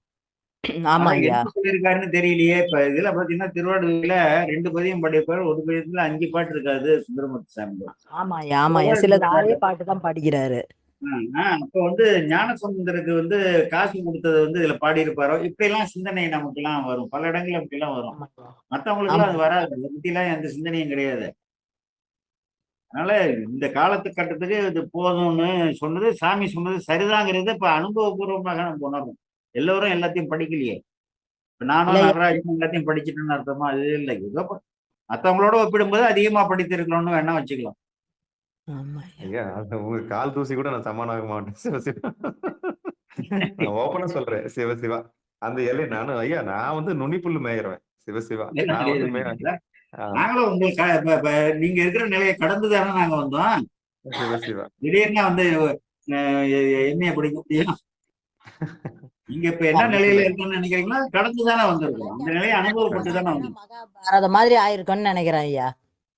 அதெல்லாம் கிடைச்சிருந்தா மகாபாரதம், கம்பராமாயணம், பகவத்கீதை எல்லாம் இருக்குது பாருங்க, மத்து புக்கா அது மாதிரி இருந்திருக்கும்னு நினைக்கிறேன். அந்த 84,000 பாட்டையும் போட்டா. நிச்சயம் நிச்சயம். இல்ல ஒரு பெரிய புத்தகமா இருந்திருக்கும். ஆனா இப்போ இதுவே போதும். ஏன்றதை கொடுத்தோன்ற மாதிரி வேண்டியதை கொடுத்தோன்ற. இல்ல அது கூட அந்த போன்ல தான் இருந்தது, இதுல இல்ல. ஐயா சொல்லுங்க ஐயா. மங்கைக்கரசி பாட்டுல சொன்னது ரொம்ப ரொம்ப அருமையா இருந்தது ஐயா. ஆமாங்க ஐயா. நான் கூட பாதியில தான் வந்து கேட்டேன். சொன்ன மாதிரி எல்லாத்தையுமே கேட்க முடியாத சூழ்நிலை ஆகி போகுது. சிவா அருமையா அருமையா இருந்தது ஐயா விளக்கங்கள். ஆமாய்யா. நன்றி நன்றிம்மா. நன்றி நன்றி. திருச்சிற்றம்பலம், தில்லையம்பலம். பெரியவங்களா இருந்தா கூட ஆம்பளைங்களுக்கு வந்து மதிப்பு கொடுக்கணும்னு சொல்லிட்டு மறைஞ்சே இருந்தாங்க பாருங்க அந்த அம்மா. அப்படித்தானே ஐயா? ஒரு மரியாதை நிமித்தமா மறைஞ்சு இருந்தாங்க. குரு நிலையில உள்ளவரு குழந்தையா இருந்தா கூட குரு நிலையில உள்ளவங்க வழிபாட்டுக்கு வரும்போது இடையில யாரும் போகக்கூடாதுங்கிற அரசி தானே ஐயா? இவங்களும் அரசி தானே, இவங்களும் ஒரு உயர்ந்த நிலை தானே. அப்ப கூட ஒரு மதிப்பு இல்ல அவங்களுக்கு அவங்க குருவா தானே வச்சுக்கிறாங்க. ஞானசம்பந்த பெருமான் குருவா தானே அவங்க வச்சிருக்கிறாங்க. அதோட இதுல என்ன சொல்றாங்கன்னா, யாரும் ஆலயத்துக்கு வழிபட்டு வரும்போது நம்ம இடைமறித்து பேசி அவங்கள வந்து எண்ணத்தை வந்து மாற்றக்கூடாது. அவங்க ஏதோ ஒரு நோக்கத்தால சிவாலயத்துக்கு வராங்க.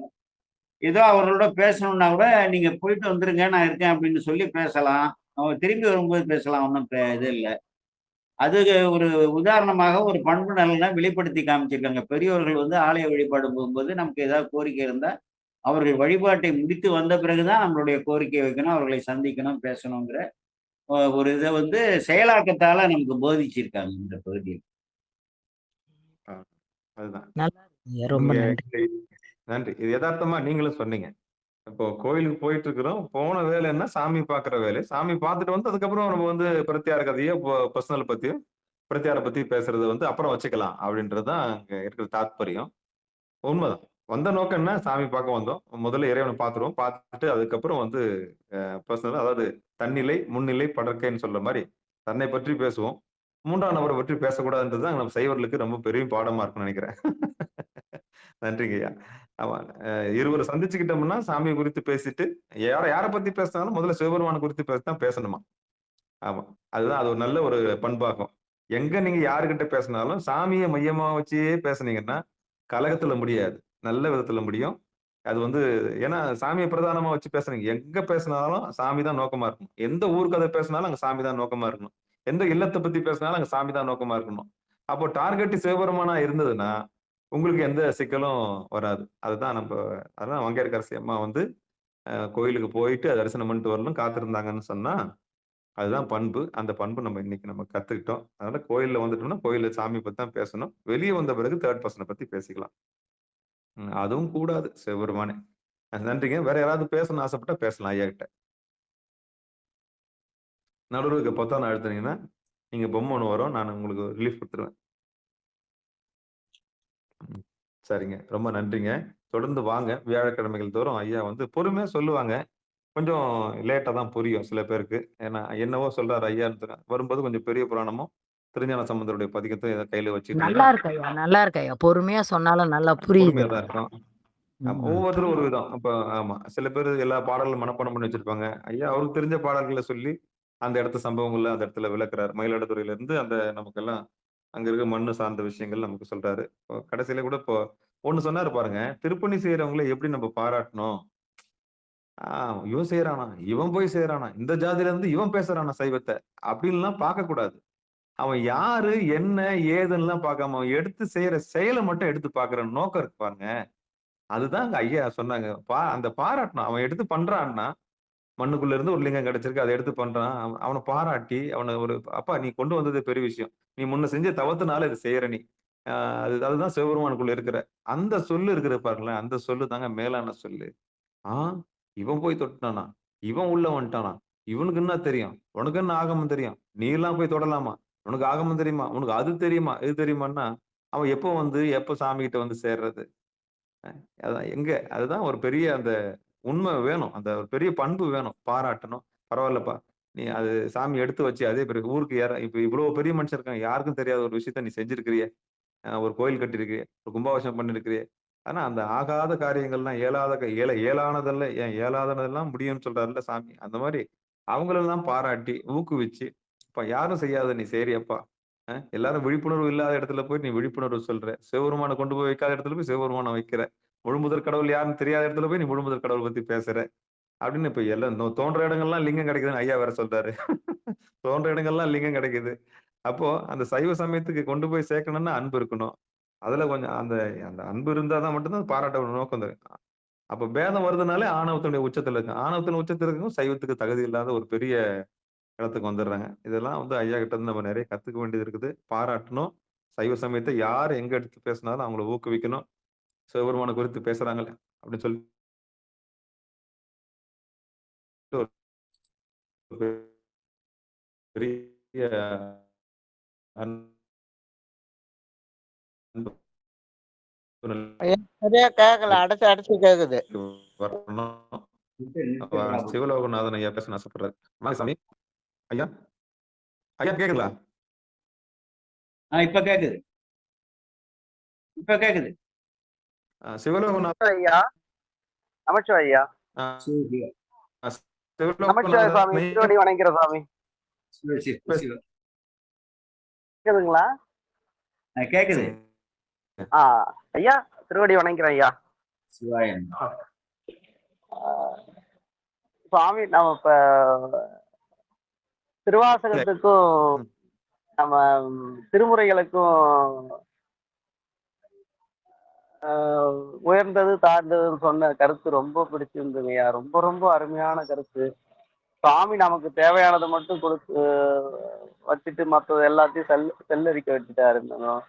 அதே மாதிரி இப்போ 1,00,000 பேர் ஊர்ல இருக்காங்கன்னு சொன்னா அதுல எவ்வளவு பேர் அந்த திருமுறையை தொடுறாங்க, எவ்வளவு அதை தொடறதுக்கு முன்னாடி யாரெல்லாம் சைவமா இருந்துதான் அது வந்து தொடுறவங்களுக்கு தான் அது அந்த அந்த கருத்து ரொம்ப ரொம்ப அருமையா இருந்ததுங்க ஐயா. இததான் நினைக்கும் போது அப்படியே ரொம்ப நெகிழ்ச்சியா இருக்கிறதுங்க. சிவா சிவா. அந்த மாதிரி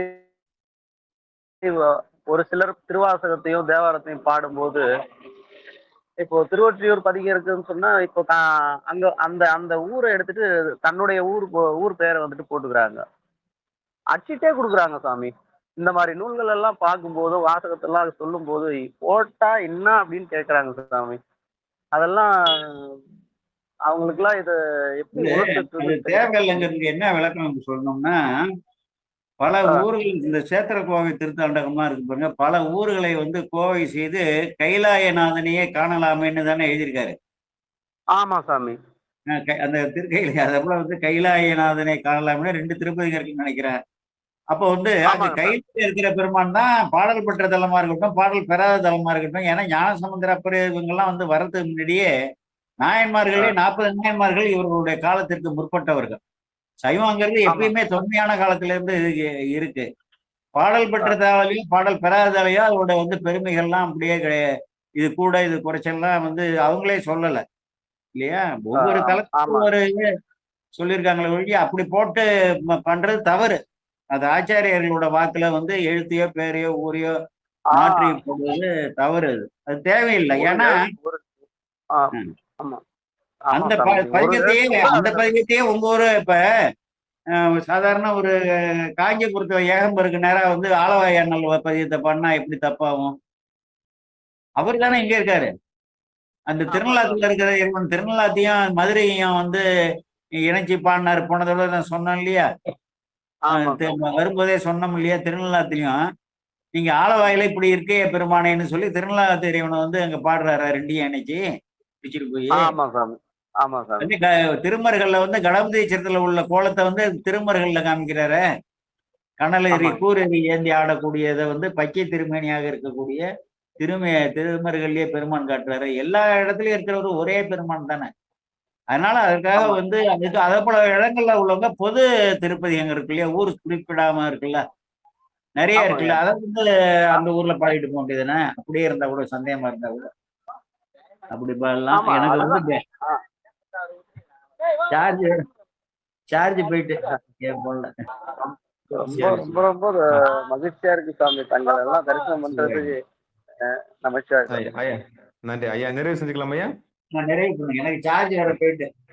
சரிங்க. சிவாயனம். திருச்சிற்றம்பலம். மண்ணில் நல்ல வண்ணம் வாழலாம் வைகளும் எண்ணின் நல்ல கதிக்கு யாதுமோர் குறைவிலை கண்ணின் நல்ல தரும் கழுமல வளநகர் பெண்ணின் நல்லாலோடும் பெருந்தகை இருந்தது தனம் தரும் கல்வி தரும் ஒரு நாளும் தளபரியா மனம் தரும் தெய்வ வடிவம் தரும் நெஞ்சில் வஞ்சமில்லா இனம் தரும் நல்லனை எல்லாம் தரும் அன்பர் என்பவருக்கே கணம் தரும் பூங்குழலால் அபிராமி கடை கண்களே ஆதிரு தொடர்ந்தோல் வாழ்க அறுமுகம் வாழ்க வெற்பை கூறுசை தனிவேல் வாழ்க உக்குடம் வாழ்க செவ்வேலேறிய மஞ்சை வாழ்க ஆனிதன் அணங்கு வாழ்க மாறிலா வள்ளி வாழ்க வாழ்க சீர் அடியாரெல்லாம் வான்முகில் வழாது பெய்க வலிவலம் சுரக்க மன்னன் கோன்முறை அரசு செய்க குறைவிலாது உயிர்கள் வாழ்க நான்மறை இரங்கல் பொங்க நற்றவும் வேள்வி மல்க மேன்மைகள் செய்வ நீதி விளங்குக உலகமெல்லாம் மேன்மைகள் செய்வ நீதி விளங்குக உலகமெல்லாம் மேன்மைகள் செய்வ நீதி விளங்குக உலகமெல்லாம்